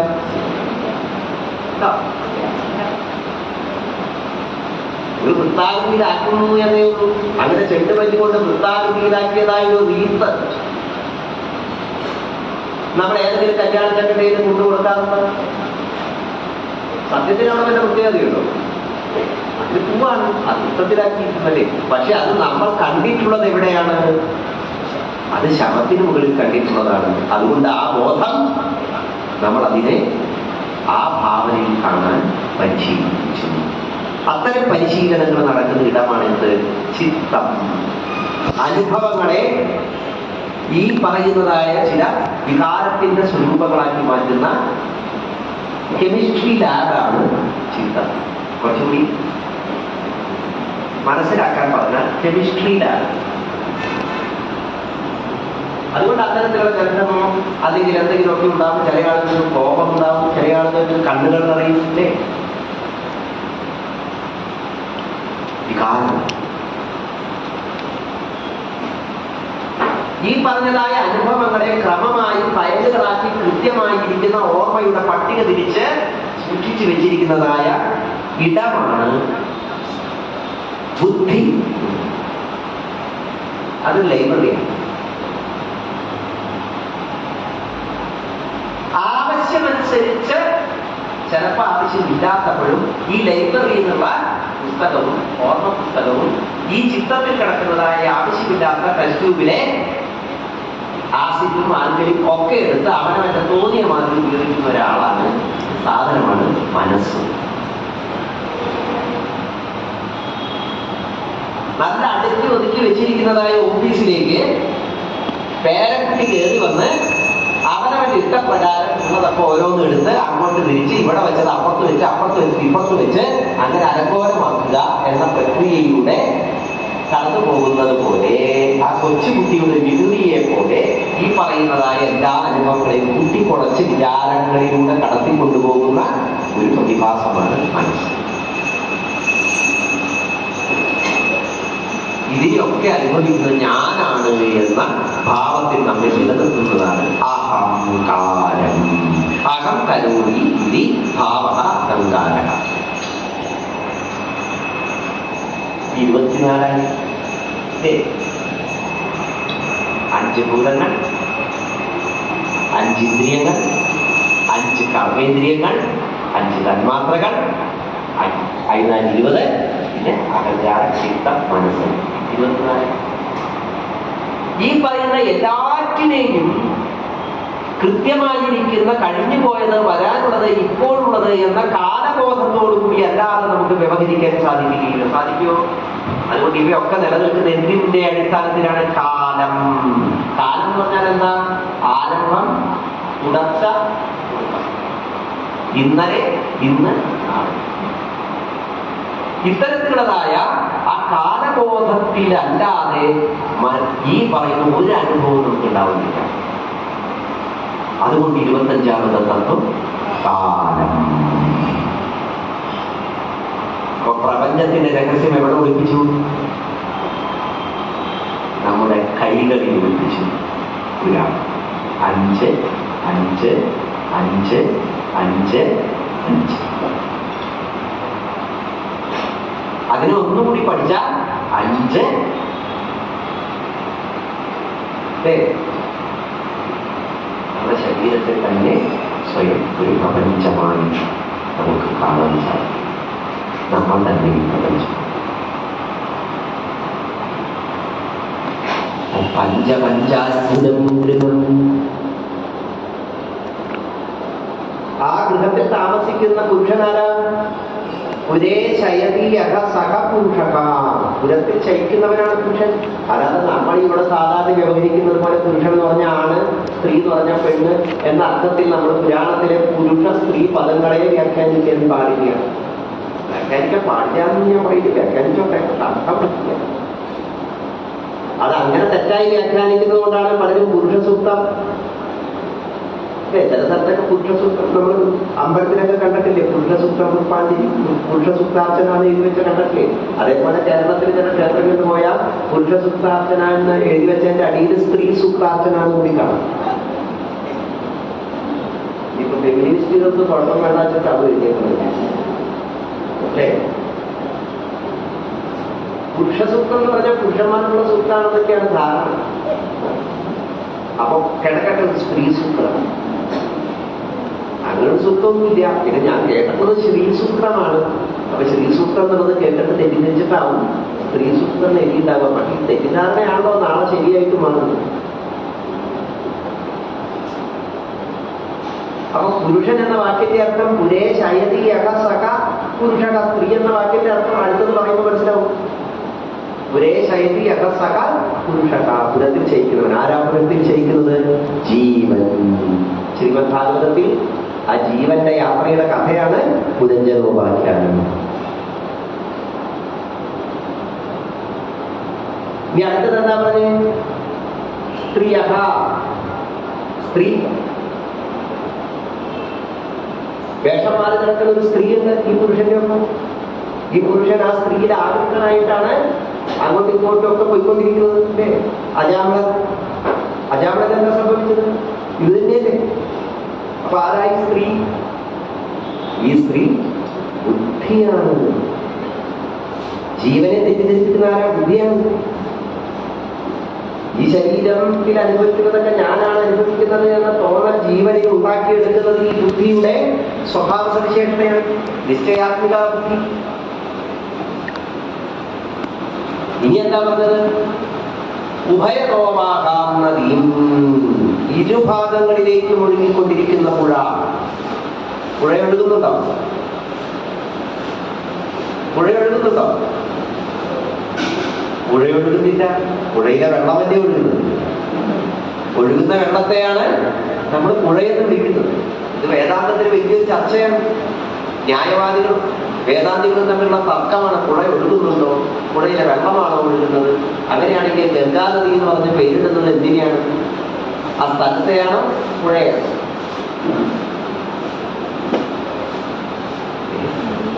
അവിടെ സ്ഥിരമായിട്ട് നിൽക്കുന്നുണ്ടെങ്കിലല്ലേ അതിനൊരു പേരുണ്ടാവും. അതവിടെ നിൽക്കുന്നില്ലല്ലോ. പുതിയ പുതിയ വെള്ളമല്ലേ, അതിന് നിമിഷം പുതിയതല്ലേ പുഴ അല്ലേ? എന്താ ഒന്നും പറയാതെ? നിങ്ങൾ ഞാൻ പറയുന്നത് ഉൾക്കൊള്ളുന്നില്ലേ ശരിക്കും? അതോ ഞാൻ ചുരുക്കി അവസാനിപ്പിക്കണോ?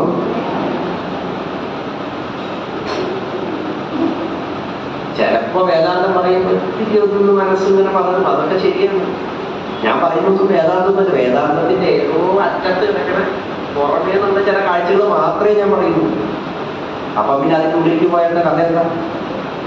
പിന്നെ ഞാൻ പറയുന്നത് വേദാന്തമല്ല, ഞാൻ പറയുന്നത് വ്യാസന്റെ ആശയങ്ങളാണ്. വ്യാസന്റെ ആശയങ്ങൾ വളരെ ലളിതമാണ്. ആ ലളിതമായ ആശയങ്ങളെടുത്ത് വ്യാഖ്യാനിച്ച് കടിച്ചാപ്പൊട്ടാത്തതാക്കി തീർത്തു എന്നുള്ളതാണ് നമ്മുടെ ഇപ്പോഴത്തെ കുഴപ്പം. പല പണ്ഡിതന്മാരും ഇപ്പൊ ഭഗവത്ഗീതയ്ക്ക് തന്നെ എത്ര വ്യാഖ്യാനം. ഗാന്ധിജി പറഞ്ഞ ഭഗവത്ഗീതയിൽ അഹിംസയാണ്. ബാലഗംഗാധരൻ പറഞ്ഞു ഭഗവത്ഗീത മുന്നോട്ട് വെക്കുന്നത് കർമ്മകാണ്ഡത്തെയാണ്.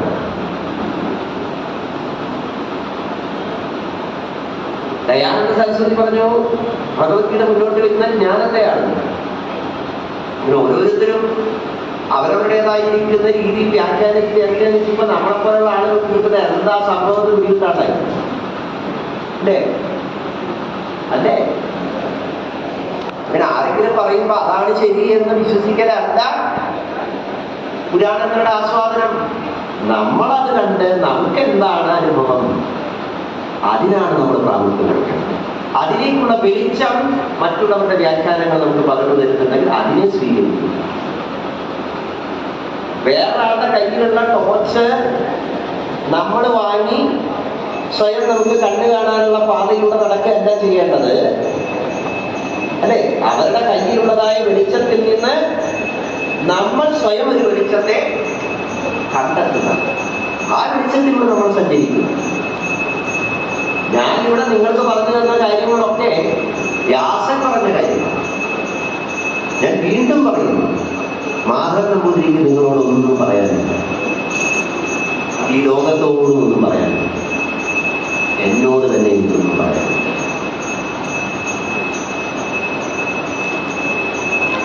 ഒരു ക്ഷേത്രാങ്കണത്തിൽ എത്തിച്ചേരുന്നുണ്ടെങ്കിൽ ആ ക്ഷേത്രത്തിലെ ദേവത അവിടെ വരുന്നവർക്ക് വേണ്ടി എന്ത് പറഞ്ഞു കൊടുക്കണമെന്ന് തീരുമാനിച്ചിട്ടുണ്ട്. അതാര് പറയണമെന്ന് തീരുമാനിച്ചിട്ടുണ്ട്. ആ നിയോഗശക്തി എന്നെ ഇവിടെ കൊണ്ടിരുത്തി, ആ നിയോഗശക്തി തന്നെ നിങ്ങളോട് സംബന്ധിച്ചുകൊണ്ടിരിക്കുന്നു. അത്രയും അത് നിങ്ങളുടെ ഇച്ഛ കൂടിയാണ്.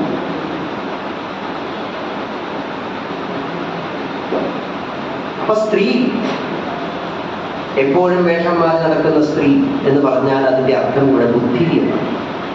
സ്ത്രീ എന്ന വാക്കിന്റെ അർത്ഥം വിഷയങ്ങളിലേക്ക് കൂട്ടിക്കൊണ്ടുപോകുന്ന തത്വം എന്നാണ്.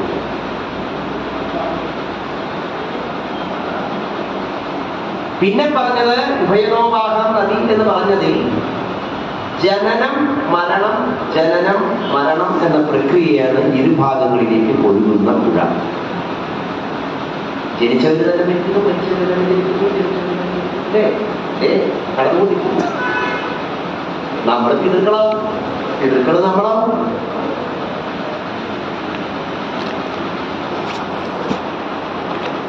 അതുകൊണ്ടാണ് ഈ കാണുന്നതായ സർവചരാചരങ്ങളും നമ്മുടെ തന്നെ അംശമാണ് എന്ന് നമ്മൾ പറയേണ്ട. നമ്മൾ ശ്വസിക്കുന്നില്ല. ആർക്ക് വേണ്ടിയിട്ടാണ് ശ്വസിക്കുന്നത്? നിങ്ങൾ ശ്വസിക്കുന്നുണ്ടോ? ഒന്ന് നോക്കൂ ഇല്ലേ? ഞാൻ ചോദിച്ചപ്പോഴല്ലേ നിങ്ങൾ ശ്വാസത്തെ ശ്രദ്ധിച്ചത് അല്ലേ? ശ്വസിക്കുന്നുണ്ടല്ലോ അല്ലേ? ആർക്ക് വേണ്ടിയിട്ടാണ് ശ്വസിക്കുന്നത്? നമുക്ക് വേണ്ടിയാണ്. നിങ്ങൾ ഓർത്താലും നിങ്ങൾ ഓർത്തില്ലെങ്കിലും നിങ്ങൾ ശ്വസിക്കുന്നില്ലേ? കഴിഞ്ഞ ആഴ്ച ശ്വസിക്കാൻ മതി, ആരെങ്കിലും പറയാം. നിങ്ങൾ ഓർത്താലും ഇല്ലെങ്കിലും നടക്കുന്നൊരു കാര്യമാണ്. നിങ്ങൾ നിങ്ങൾക്ക് വേണ്ടി ചെയ്യുന്നൊരു കാര്യമാണെങ്കിൽ അത് ചെയ്യാതിരിക്കാനുള്ള സ്വാതന്ത്ര്യം നിങ്ങൾക്ക് ഉണ്ടാവണം. വേണ്ടേ? ഞാൻ ഇന്നത്തെ ദിവസം ശ്വസിക്കുന്നില്ല എന്ന് തീരുമാനിക്കാൻ എനിക്ക് കഴിയുമോ? ഇല്ല. അപ്പൊ പിന്നെ അത് എന്റെ തീരുമാനമാവുന്നത് എങ്ങനെയാണ്? എന്റെ ശ്വാസം എനിക്ക് വേണ്ടിയാണ് എന്ന് ഞാൻ പറഞ്ഞിരുന്നതിൽ എന്ത് യുക്തിയാണ്?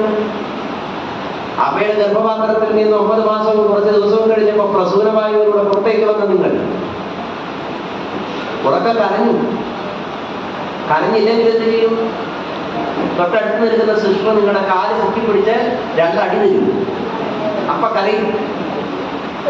ആ കരഞ്ഞ നിമിഷത്തിൽ ഹൃദയം ഇങ്ങനെ പിടിക്കാൻ തുടങ്ങി. അന്ന് പിടിച്ചു തുടങ്ങിയതാണ്, ഇപ്പോഴും പിടിക്കുന്നു.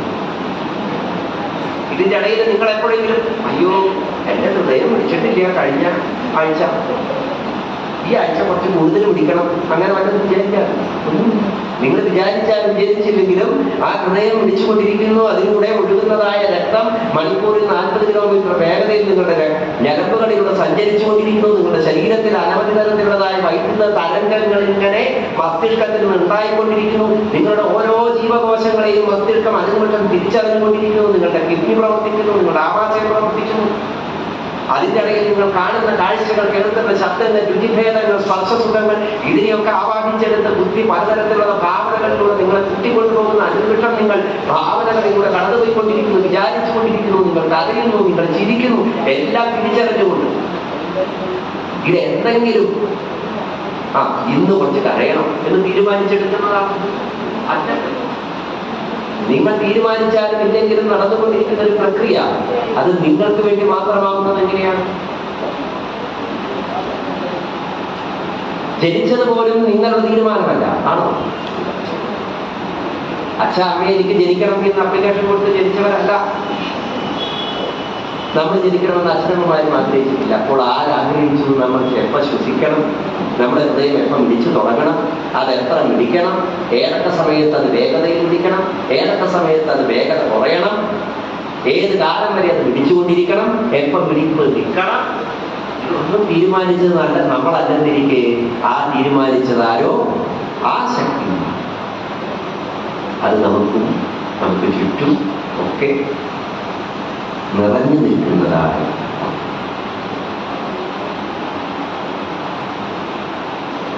ആ പ്രകൃതിയുടെ ഇച്ഛയെയാണ്, ആ ഇച്ഛയിലേക്ക് ചേർന്ന് നിൽക്കാനാണ് ഈ അറിവുകളിലൂടെ കടന്ന് പോകാൻ നമ്മളോട് പൂർവികർ ഉപദേശിച്ചിരുന്നത്. എപ്പോഴും തിരിഞ്ഞുകൊണ്ടിരിക്കുന്ന ഒരു ചക്രം. ക്ഷൗരപവ്യം സ്വയം ഭ്രമിം. ഏതായാലും എപ്പോഴും തിരിഞ്ഞുകൊണ്ടിരിക്കുന്ന ചക്രം. ഹൃദയം പ്രേതായം ദ്വാപരീതം കഴിയുന്നു, ഹൃദയം പ്രേതായം ദ്വാപരീതം കഴിയുന്നു. ഇന്നലെ ഇന്ന് നാളെ, ഇന്നലെ ഇന്ന് നാളെ, ഞായറാഴ്ച തിങ്കളാഴ്ച ചൊവ്വാഴ്ച ബുധനാഴ്ച വ്യാഴാഴ്ച വെള്ളിയാഴ്ച ശനിയാഴ്ച ഞായറാഴ്ച തിങ്കളാഴ്ച. നിങ്ങൾ കരിയത്തിലാമിച്ച് തരും പകരം കാലത്തിന്റെ സ്വഭാവം എന്താ? ഈ ചക്രം തിരിഞ്ഞുകൊണ്ടിരിക്കുന്നതായ കാലം, അതിനെക്കുറിച്ചറിയും. പിന്നെ എന്താ പറയുന്നത്? അത്ഭുതചരിതനായ കംസം. അതാരാണ്? ഈ വക കാര്യങ്ങളൊക്കെ വേണ്ടതുപോലെ മനനം ചെയ്ത് വേണ്ടതും വേണ്ടാത്തതൊക്കെ തിരിച്ചറിഞ്ഞ് സ്വയം ആനന്ദത്തെ അനുഭവിക്കുന്നവരായിരിക്കുന്ന ആളുകൾ, അവരാണ് ഹംസന്മാർ, പരമഹംസന്മാർ. ഹംസപദത്തെ തിരിച്ചിട്ടാൽ അതിന്റെ അർത്ഥമായി ഹംസ സോഹം സഹ അഹം, അവൻ ഞാൻ തന്നെ. ആര്? ഇതിനൊക്കെ കാരണമാരോ അത് ഞാൻ തന്നെ എന്ന തിരിച്ചറിവോടുകൂടി വർത്തിക്കുന്ന ആനന്ദസ്വരൂപികൾ പരമഹംസന്മാർ. 10ാമത്തെ വാക്യം എന്താ? പിതുരാദേശം. അച്ഛൻ പറഞ്ഞതിന്റെ സാരം ഗ്രഹിക്കണം. ഞാൻ പലവട്ടം പറഞ്ഞിട്ടുള്ളതാണ് ഈ അച്ഛനെ കുറിച്ച്. ആരാ ഈ അച്ഛൻ? ശാസ്ത്രം. ഇതെന്ന് പറഞ്ഞാൽ നമ്മളെ രക്ഷിക്കുന്നതാണ് ശാസ്ത്രം.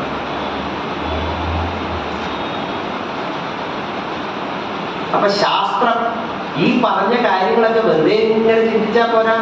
പ്രത്യക്ഷ, അനുമാന, ഉപമാന, ശാബ്ദ പ്രമാണങ്ങളോടുകൂടി കൃത്യമായി നമ്മുടെ മനസ്സിന് ബോധിക്കുന്ന രീതിയിൽ നമ്മൾ ഇതിനെക്കുറിച്ച് വിചാരം ചെയ്യണം. നമ്മുടെ മനസ്സിനെ അംഗീകരിക്കാവുന്ന രീതിയിൽ ഉള്ള ഉത്തരം എത്തുന്നത് വരെ നമ്മൾ ഇതിനെക്കുറിച്ച് മനനം ചെയ്യുന്നു. ആ അംഗീകരിക്കാവുന്ന രീതിയിലുള്ള ഉത്തരം കിട്ടലാണ് എന്ത്? യുക്തി എന്ന് പറയുന്നത്. മനസ്സിന് യോജിക്കാവുന്ന ഉത്തരത്തിലേക്ക് എത്തുമ്പോൾ അതിനെ യുക്തി എന്ന് വിളിക്കുന്നു. അല്ലാതെ ഇന്നത്തെ കാലത്ത് പറയുന്ന പോലെ യുക്തിവാദമല്ല. ഈശ്വരൻ ഇല്ല എന്ന് പറഞ്ഞാൽ അത് യുക്തിവാദമാവുകയില്ല.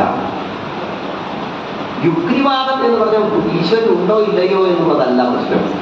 യുക്തിവാദം എന്ന് പറഞ്ഞു കഴിഞ്ഞാൽ മനുഷ്യ മനസ്സിന് യോജിക്കാവുന്ന ഒരു ഉത്തരം, എനിക്ക് യോജിക്കാവുന്ന ഒരു ഉത്തരം എനിക്ക് ലഭിച്ചാൽ അതെന്റെ യുക്തിയാണ്.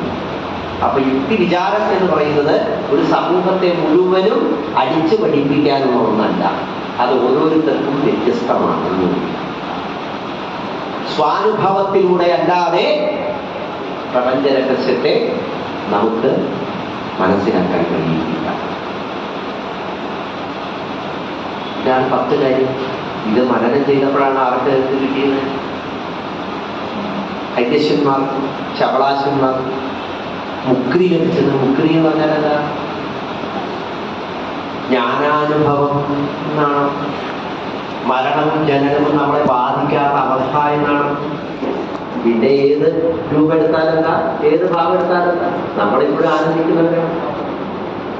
ആ ആനന്ദാനുഭവത്തിലൂടെ സഞ്ചരിക്കുന്ന അവസ്ഥയ്ക്ക് പറയുന്നവരാണ്. അപ്പൊ ഈ 10 കാര്യങ്ങൾ കേട്ടിട്ട് വേണമെങ്കിലും ഒന്ന് മനനം ചെയ്ത് നോക്കിക്കോ. ചിലപ്പോ കിട്ടിയാലോ. മുക്തി എന്ന് പറഞ്ഞാൽ എന്താ? ജ്ഞാനാനുഭവം. സമാധി, നിർവാണം, സായുജ്യം, സാക്ഷാത്കാരം, സാരൂപ്യം, സാകല്യം, അതൊക്കെ പേരുകളുണ്ട്. ഈ പേരുകളൊക്കെ ഒന്നിനെ തന്നെയാണ് സൂചിപ്പിക്കുന്നതെങ്കിലും വ്യത്യസ്ത ഭാവനകളിലൂടെ ഈ ജ്ഞാനാനുഭവത്തെ നമുക്ക് പകർന്നു തരികയാണ്. അതിന്റെ സ്വരൂപം സാകല്യം എന്ന് പറഞ്ഞാൽ എല്ലാത്തിലും നിറയലാണ്. സർവഭൂത ഹൃദയം സാകല്യം ആത്മസ്വരൂപമായി മാറി എല്ലാത്തിലും ഉള്ളതായ ആ ആത്മാവിനെ അറിയാം. അപ്പൊ ഞാനും അതാണെന്ന് അറിയാം. അപ്പൊ ഞാനും എന്തായി ആത്മാവായി. സായുജ്യമോ അതിന്റെ ഇച്ച് ചേർച്ച. അപ്പൊ ഇത് തന്നെയല്ലേ സംഭവിക്കും.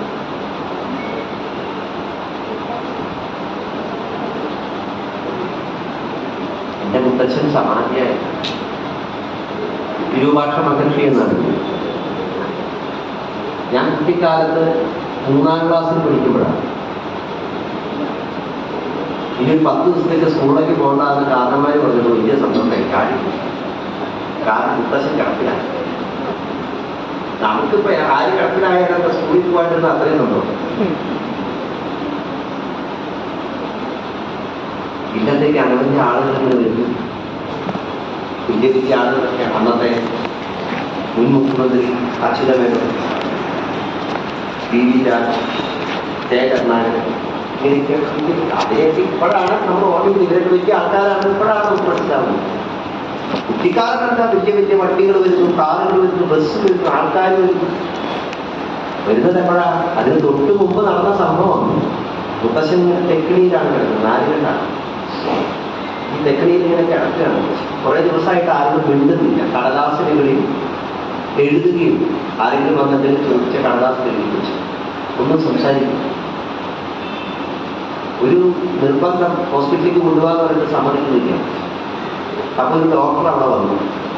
ഞങ്ങളുടെ ഇല്ലത്ത് വരാറുള്ള മുത്തശ്ശൻ വെച്ച് കിട്ടാണ്.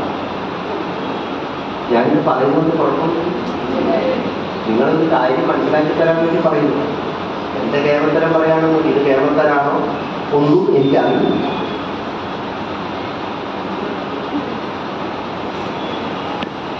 അപ്പൊ ഈ ഡോക്ടർ വന്ന് മുത്തശ്ശന്റെ കയ്യിൽ പിടിച്ചു നോക്കി. ഡോക്ടർ എല്ലാവരോടും പറഞ്ഞു, അറിയിക്കേണ്ടവരൊക്കെ അറിയിച്ചു കഴിഞ്ഞു, ഇത് പറഞ്ഞ് ഡോക്ടർ അപ്പുറത്ത് പോയി ചായ പിടിക്കാൻ പോയി. ചായ പിടിക്കാൻ സമയത്ത് മുത്തശ്ശി ഒരു കടലാസിന്റെ അടുത്ത് നിൽക്കുന്ന ആശുപത്രി ഒന്ന് പിടിക്കുന്നു. കിടക്കണ ആളെ അടുത്ത് നിൽക്കുന്ന ആളെ പിടിച്ചു. സാധാരണ രീതിയിൽ ബാത്റൂമിൽ അവിടെ തന്നെ പാത്രം വെച്ച് കൊടുത്തത്. ഇതിപ്പോ ആളെ എഴുന്നേറ്റ് ബാത്റൂമിലേക്ക് പോയി വാതിലൊക്കെ പിടിച്ചാ മാത്രം നടക്കുന്ന ആളാണ്.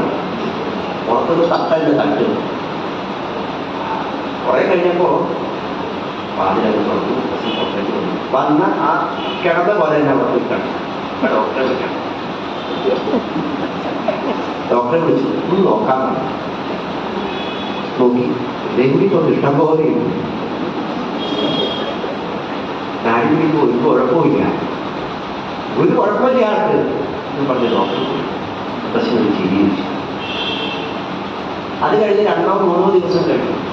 അപ്പോൾ ആളുകൾക്ക് വരുന്നത് ഞങ്ങൾ കളിച്ചുകൊണ്ടിരിക്കുകയാണ്. അപ്പൊ എനിക്ക് നല്ല ഓർമ്മയില്ല. ഞാൻ ഈ നടുമുറ്റത്ത് എന്തൊക്കെയോ കളിപ്പാട്ടം കയ്യിലിട്ടിട്ട് കളിക്കുകയാണ്. നടുമുറ്റത്ത്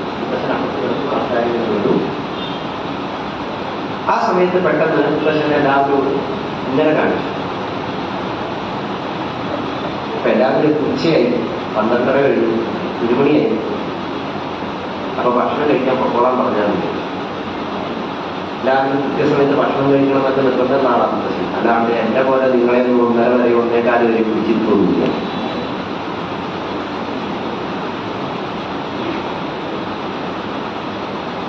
അങ്ങനെ എല്ലാവരും എഴുന്നേറ്റ് പോയി. ഞാനവിടെ കളിക്കും. ഞാൻ നോക്കിയപ്പോ ഈ കിടക്കണ ആള് എഴുന്നേറ്റിട്ട് ഇങ്ങനെ ഇരിക്കുന്നു. മുത്തശ്ശൻ പല വിദ്യകളും കാണിക്കുന്നത് ഞാൻ കുട്ടിക്കാലത്ത് കണ്ടപ്പോൾ എനിക്കിത് വലിയ അത്ഭുതം തോന്നിയിട്ടുണ്ട്. ഞാൻ പിന്നെ കളിയൊക്കെ തുറന്നു. കുറച്ച് കഴിഞ്ഞിട്ട് 3 കഴിച്ച് ഓരോരുത്തർ വന്നവര് പെട്ടെന്ന് നിശബ്ദരാണ്. ശബ്ദമൊന്നുമില്ല. അപ്പൊ തന്നെ എന്റെ വിദേശ മുത്തശ്ശന്റെ മുത്ത മകൻ ഓടിക്കൂടി മൈക്ക് വയ്ക്കുക. അവിടെ ഇല്ലത് എല്ലാ ദിവസവും കൃത്യം 5 മണിക്ക് മൈക്ക് വയ്ക്കും. ഉച്ചയ്ക്ക് 1 മണിയാണ്. ആ സമയത്ത് മൈക്ക് ഓൺ ചെയ്തു. ജ്ഞാനപ്പാന കൃഷ്ണ കൃഷ്ണ മുകുന്ദ ജനാർദ്ദന കൃഷ്ണ ഗോവിന്ദ നാരായണ ഹരേ അച്യുതാനന്ദ ഗോവിന്ദ മാധവ സച്ചിദാനന്ദ നാരായണ ഹരേ ഇന്നലെയോളമെന്നറിയില്ല ഇന്നാളെയും എന്തെന്നറിയില്ല. അതിങ്ങനെ അപ്പോഴേക്കും ജനങ്ങൾ ഇങ്ങനെ ഒഴുകി വരാൻ. അപ്പോഴാണ് എനിക്ക് മനസ്സിലായത് മുത്തശ്ശൻ സമാധിയായിരുന്നു. പക്ഷെ കുറെ കാലം കഴിഞ്ഞ് മുത്തശ്ശനെ സമാധി ആയിട്ട് തന്നെയാണ് വീട്ടിൽ. നിങ്ങൾ എപ്പോഴെങ്കിലും തൃശ്ശൂർ വരുന്നില്ലെന്ന് പറഞ്ഞാൽ കാണാൻ അവിടെ സമാധി മണ്ഡപമൊക്കെയിട്ട് ഞാൻ ഈ പറഞ്ഞ നാലുകെട്ട് അതേപോലെ തന്നെ ആവുന്നത്ര സംരക്ഷിച്ചു വെക്കാൻ ഞാൻ ശ്രമിച്ചുകൊണ്ടിരിക്കുന്നുണ്ട്.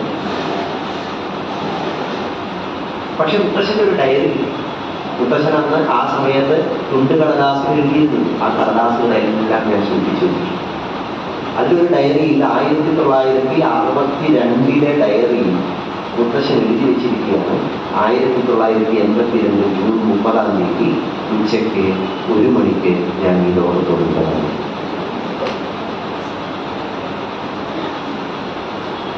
അതാണ് സമാധി. ആ ഡയറിയിൽ നോക്കിയാൽ കാണാം മുത്തശ്ശൻ അതിന് ഗണിച്ച ചില ചക്രങ്ങളൊക്കെ കാണാം. പ്രാണൻ എന്ന് ശരീരത്തിൽ നിന്ന് വേർപെടും എന്ന് ഗണിച്ച് മനസ്സിലാക്കാൻ വേണ്ടി ചെയ്ത ക്രിയകളൊക്കെ ഡയറിയിൽ കാണുന്നതാണ്. എന്നിട്ട് അതിൻ്റെ അടിയിൽ എഴുതിയിരിക്കുകയാണ് ഉണ്ണി. അത് വിജേശ്വരോടാണ് മൂത്ത മകൻ. ജാതസ്യഹി ധ്രുവോ മൃത്യു ധ്രുവം ജന്മം ഉദസ്യച്ച തസ്മാത് അപരിഹാര്യാർത്ഥേ കസ്തും ചോദിത് മനസ്സി. നീ വിഷമിക്കണ്ട, എല്ലാം വേണ്ടതുപോലെ ആവും. ഇത്ര മാത്രമേ അവർ എഴുതിയിട്ടുള്ളൂ. ഇത് പിന്നീട് ദൂരദർശനിലൊക്കെ ഒരു ഡോക്യുമെന്ററിക്ക് ആയിട്ട് വന്നു. ആ കാലഘട്ടത്തിൽ യാഥാർത്ഥ്യ വിപ്ലവകാരും. സമാധി എന്ന വാക്കിന്റെ അർത്ഥം ഞാൻ അന്ന് മനസ്സിലാക്കിയിട്ടുണ്ട്. കാലാന്തരത്തിൽ എനിക്ക് മനസ്സിലായി മുത്തശ്ശൻ ഇരുന്ന് അങ്ങനെ പോയതല്ല സമാധി, അതുവരെ മുത്തശ്ശന്റെ ജീവിതമാണ് സമാധി. ഏതവസ്ഥയിൽ മറ്റുള്ളവരിൽ ഭേദബുദ്ധിയില്ലാതെ അവരോട് പെരുമാറിയ ഒരു മനുഷ്യ ജീവിതത്തിന്റെ ചരിത്രമാണ്. ഞാനത് ഇപ്പോൾ ഓർക്കാൻ കാരണം മോക്ഷം എന്ന് പറയുന്നത് മരണത്തിന് ശേഷം ലഭിക്കുന്ന ഒരു ആനന്ദമല്ല, ജീവിച്ചിരിക്കുമ്പോൾ തന്നെ നമുക്ക് ലഭിക്കുന്ന ആനന്ദമാണ്. ആ ആനന്ദത്തിന്റെ തുടർച്ച ഏത് ശരീരങ്ങൾ മാറി മാറി അണിഞ്ഞാലും നമുക്ക് അനുഭവിക്കാൻ സാധിക്കും എന്നതാണ് വ്യാസൻ പറഞ്ഞ മുക്തിപദത്തിന്റെ അർത്ഥം. അത് മഹാഭാരതാദികളിൽ വ്യക്തമായി പറഞ്ഞിരിക്കുന്നത്. അതുകൊണ്ടാണ് ശ്രീശുകന് മരണമുണ്ടോ? ഉണ്ടോ? വ്യാസന് മരണമുണ്ടോ? അവരെന്നും ഇവിടെയുണ്ട്. പല പല രൂപഭാവങ്ങളിലൂടെ ഇവിടെ എന്നും ആ ഋഷിതത്വങ്ങൾ നിലനിൽക്കുന്നു എന്ന് പുരാണങ്ങൾ ഉൾക്കൊള്ളിക്കാൻ കാരണമാണ്. അതുകൊണ്ട് നമ്മൾ നടന്നു പോകുമ്പോൾ നമ്മളെ നോക്കി ചിരിക്കുന്ന ഒരു പൂവിനെ കണ്ടാൽ ഒന്ന് തിരിച്ച് ചിരിച്ചോ. കാരണം ആ ചിരി നമുക്ക് നേരെയുള്ള ഈശ്വരന്റെ ചിരിയാണ്. ഒരു കിളിമൊഴി കേട്ടാൽ കാവോർത്തുകൊള്ളൂ, അത് നമുക്ക് ആസ്വദിക്കാൻ പറ്റും. നിലാവുള്ള രാത്രിയെ നമ്മൾ ആനന്ദത്തോടുകൂടി അനുഭവിക്കണം. നല്ല വെയിലിന്, നല്ല മഴയും, കടലിലെ പുഴയും, പർവ്വതങ്ങൾ, ഇങ്ങനെ നമുക്ക് ചുറ്റുമുള്ള സർവചരാചരങ്ങളും ഈശ്വരന്റെ പ്രതിരൂപങ്ങളാണ്. അതിനെ ആ ഈശ്വര പ്രതിരൂപങ്ങളായി കാണുവാനുള്ളതായ മാനസികമായ വികാസം നമുക്ക് ലഭിക്കണമെങ്കിൽ എന്ത് വേണം? നമ്മൾ അതിനെ പരിശീലിക്കണം. ആ പരിശീലനമാണ് നിങ്ങൾ കാലത്തെണ്ണേറ്റ് കുറിച്ച് ക്ഷേത്രത്തിൽ വന്ന് തൊഴുത് പ്രദക്ഷിണം വെച്ച് ചെയ്യുന്നതായ ആ മഹത്തരമായ ആചാര പദ്ധതിയിൽ നമുക്ക് ചുറ്റുമുള്ള സർവ്വതിനെയും ആ ഈശ്വരാനുഭവമായി ഉൾക്കൊള്ളാനുള്ളതായ മാനസിക വികാസം ലഭിക്കുന്നതിന് വേണ്ടിയുള്ള പരിശീലനങ്ങളാണ് പൂർവികർ നമുക്ക് തന്നെ. എല്ലാ ആചാരപദ്ധതികളും എല്ലാ അനുഷ്ഠാനങ്ങളും അത് പ്രകൃതി ഭാഷയാണ്. പ്രകൃതി സാക്ഷാത് ജഗതിക തന്നെയാണ്. സൃഷ്ടിയുടെ ആദിമത്തിലെ ഈ തത്വത്തെ ഹൈത്യശ്വന്മാരുടെയും ചവളാശ്വന്മാരുടെയും ഒരു കഥയിലൂടെ പറഞ്ഞ് നേരെ ശ്രാദ്ധദേവന്റെ കഥയിലേക്ക് നമ്മളെ കൂട്ടിക്കൊണ്ടുപോവുകയാണ് ശ്രീമദ്ദേവി ഭാഗവതം. ഈ ശ്രാദ്ധദേവന്റെ പുത്രന്മാരാണ് ദിഷ്ടൻ, ദൃഷ്ടൻ, കരൂഷൻ, വികുക്ഷി മുതലായിരിക്കുന്ന ഇക്ഷ്വാകു മുതലായിരിക്കുന്ന രാജവംശങ്ങളായി പരിണമിച്ചത്. അതിൽ ഇക്ഷ്വാകുവിന്റെ വംശപരമ്പരയിൽ വികുക്ഷി, അവിടെ നിന്ന് അങ്ങോട്ട് നഭകൻ, നാഭാകൻ. ആ നാഭാകന്റെ പുത്രനായിരുന്നു അംബരീഷൻ. അംബരീഷന്റെ വംശപരമ്പരയിലാണ് ശല്യാദി ജനിച്ചത്. ശല്യാദിയുടെ പുത്രനാണ് ആനർത്തൻ. ആനർത്തനാണ് ആനർത്തം എന്ന് പേരുള്ളതായ രാജ്യം ഉണ്ടാക്കിയത്. ഈ ആനർത്തന്റെ ശല്യാദിയുടെ മകളാണ് സുകന്യ. ഈ സുകന്യയെ വിവാഹം കഴിച്ചത് ച്യവന മഹർഷിയാണ്. ഈ ച്യവനൻ ആയുർവേദ ആചാര്യൻ കൂടിയാണ്. ആ ച്യവനന്റെ അനുഗ്രഹത്താൽ സുകന്യയ്ക്ക് പാതിവൃത്യത്തിന്റെ മഹത്വം കൊണ്ട് സുകന്യയ്ക്ക് സാക്ഷാൽ ഭഗവതി പ്രസാദിച്ചിരുന്നു. ആ ഭഗവതിയുടെ ഉപാസകൻ തന്നെയാണ് ച്യവന മഹർഷി. ആ ഭഗവതി ഓഷധികളുടെ അതിദേവതയായി മാറാൻ എന്താണ് കാരണം എന്ന തത്വത്തെ ഈ ച്യവനന്റെ കഥയിലൂടെ നമുക്ക് പറഞ്ഞിരിക്കണം. സാധാരണ ദേവീ ഭാഗവതം അംബായജ്ഞമായി ഹോമത്തോടുകൂടി ചെയ്യുമ്പോൾ ഈ ച്യവന കഥ പറയുന്ന സമയത്താണ്, ആ പാരായണ ഭാഗങ്ങൾ സമർപ്പിക്കുന്ന സമയത്ത് ഭഗവതിയെ, യജ്ഞവേദിയിലെ ഭഗവതിയെ സുകന്യാരൂപത്തിൽ ആരാധിക്കും. എന്നിട്ട് ഹോമകുണ്ടത്തിൽ തന്നെ നെല്ലിക്ക, ശർക്കര, അതുപോലെയുള്ള ബ്രഹ്മി മുതലായിരിക്കുന്ന മരുന്നുകളെല്ലാം കൂട്ടിച്ചേർത്ത് ച്യവനപ്രാശനം, അതാണ് പ്രസാദമായി കൊടുക്കുക. മഹായജ്ഞങ്ങളിലെ കാര്യമാണ്. നമ്മളിവിടെ ഈ കഥയുമായി ബന്ധപ്പെട്ട് ഇവിടെ ആരാധന നടത്തുമ്പോൾ ഹോമകുണ്ടത്തിൽ ച്യവനപ്രാശം ഉണ്ടാക്കുന്ന വിധാനമൊന്നും നമ്മുടെ ഈ യജ്ഞത്തിൽ സങ്കല്പിച്ചിട്ടില്ലാത്തതുകൊണ്ട് ആ ഭഗവതിക്ക് നെല്ലിക്കയാണ് പൂജിക്കുക. ആ നെല്ലിക്ക ഇവിടെ പൂജിച്ച് നെല്ലിക്ക കൊണ്ടുള്ള നിവേദ്യം ഇവിടെ ഭഗവതിക്ക് സമർപ്പിക്കും. ഉച്ചതിരിഞ്ഞ് ഏകദേശം 4:30 തന്നെ ശിവപാർവതി വിവാഹ അനുഷ്ഠാനങ്ങൾക്ക് വേണ്ടി തയ്യാറായി എല്ലാവരും എത്തണം. പാരായണം നടന്നുകൊണ്ടിരിക്കും. നമുക്ക് അതിൻ്റെ ഇടയിൽ അതൊക്കെ ഒരുക്കി ഇവിടെ ക്ഷേത്ര പ്രദർശനം കഴിഞ്ഞ് വന്നത് അനുഷ്ഠാനമായിട്ട് ചെയ്യണം. ആ പൂജ അതിന് തയ്യാറായിട്ട് വരുന്ന വിശേഷത്താരം എടുക്കാനുള്ള പെൺകുട്ടികൾ മുതലായവരൊക്കെ ഇവിടെ വന്ന് നേരത്തെ വന്ന് സങ്കല്പങ്ങളൊക്കെ ചൊല്ലി അത് ഭംഗിയായി അനുഷ്ഠിക്കേണ്ടതുണ്ട്. ഇപ്പൊ മധ്യാഹ്നത്തിന് ശേഷം വിവാഹം കഴിയാത്തവർക്ക്, ആൺകുട്ടികൾക്കായിരുന്ന കുട്ടികൾക്കായിട്ട് സ്വയംവര പാർവതി പൂജ ചെയ്യാം, മലപ്പറ നിറയ്ക്കാം, അതേപോലെ തന്നെ മഞ്ഞപ്പറ നിറയ്ക്കാം. പിന്നെ വിവാഹം കഴിഞ്ഞവർക്ക് നെടുമംഗല്യത്തിന് വേണ്ടിയും സ്വയംവര പാർവതി പൂജ നിർവഹിക്കാം, മലപ്പറ, മഞ്ഞപ്പറ മുതലായവയൊക്കെ നിറയ്ക്കാം.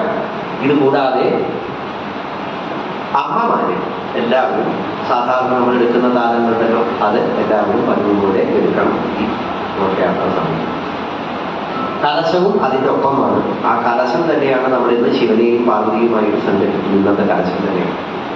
അതേപോലെ അതിനുശേഷമായിരിക്കുന്ന ഈ വഴിപാടുകൾ മറ്റും ചെയ്യാനുണ്ടെങ്കിൽ നേരത്തെ തന്നെ റെസീറ്റ് തന്നാൽ ഇവിടെ പൂജ തുടങ്ങുമ്പോൾ തന്നെ ഉൾപ്പെടുത്താനായിട്ട് സാധിക്കും. നിങ്ങൾ ആ സമയത്ത് റെസീറ്റ് തരുമ്പോൾ പിന്നെയും വൈകുകയാണ്. അപ്പം അതുകൊണ്ട് നിങ്ങൾ ചെയ്യാൻ ഉദ്ദേശിക്കുന്നുണ്ടെങ്കിൽ നേരത്തെ തന്നെ ആ റെസീറ്റുകളിലൂടെ കൊണ്ടുവന്ന് സമർപ്പിക്കുക. അപ്പോൾ ആ പൂജയിലൊക്കെ ഉൾപ്പെടുത്താം.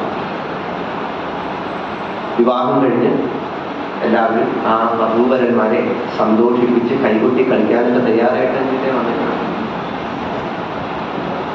ആ അനുഷ്ഠാനങ്ങളോടുകൂടി ഇന്നത്തെ ചടങ്ങുകൾ ഇവിടെ സമർപ്പിക്കും. ഇപ്പോൾ മധ്യാഹ്ന സമയത്തെ പാരായണ പ്രാർത്ഥനകൾ നിങ്ങളുടെ ഹൃദയത്തിലൂടെ നെരൂർ അയ്യപ്പസ്വാമിയുടെ പാദാരങ്ങളിലേക്ക് സമർപ്പിക്കട്ടെ.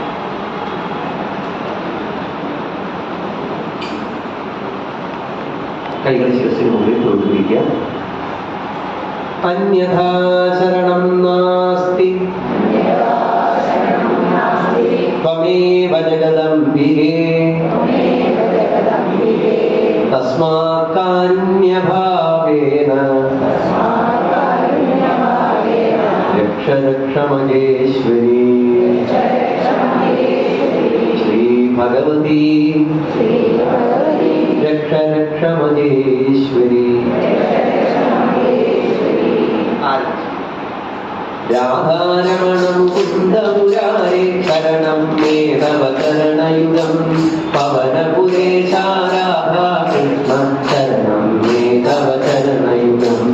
രാധാരമണം കുന്ദമുരാരേ ശരണം മേ തവ ചരണയുഗം പവനപുരേശാരാധാകൃഷ്ണ ശരണം മേ തവ ചരണയുഗം. ദേവി മഹേശ്വരി പാർവതി ശങ്കരി ശരണം മേ തവ ചരണയുഗം. സാംബ സദാശിവ ശംഭോ ശങ്കര ശരണം മേ തവ ചരണയുഗം. ദേവി മഹേശ്വരി പാർവതി ശങ്കരി ശരണം മേ തവ ചരണയുഗം. സാംബ സദാശിവ ശംഭോ ശങ്കര ശരണം മേ തവ ചരണയുഗം. ഗുരുചരണം ശരണം വ്യാസ ഗുരുചരണം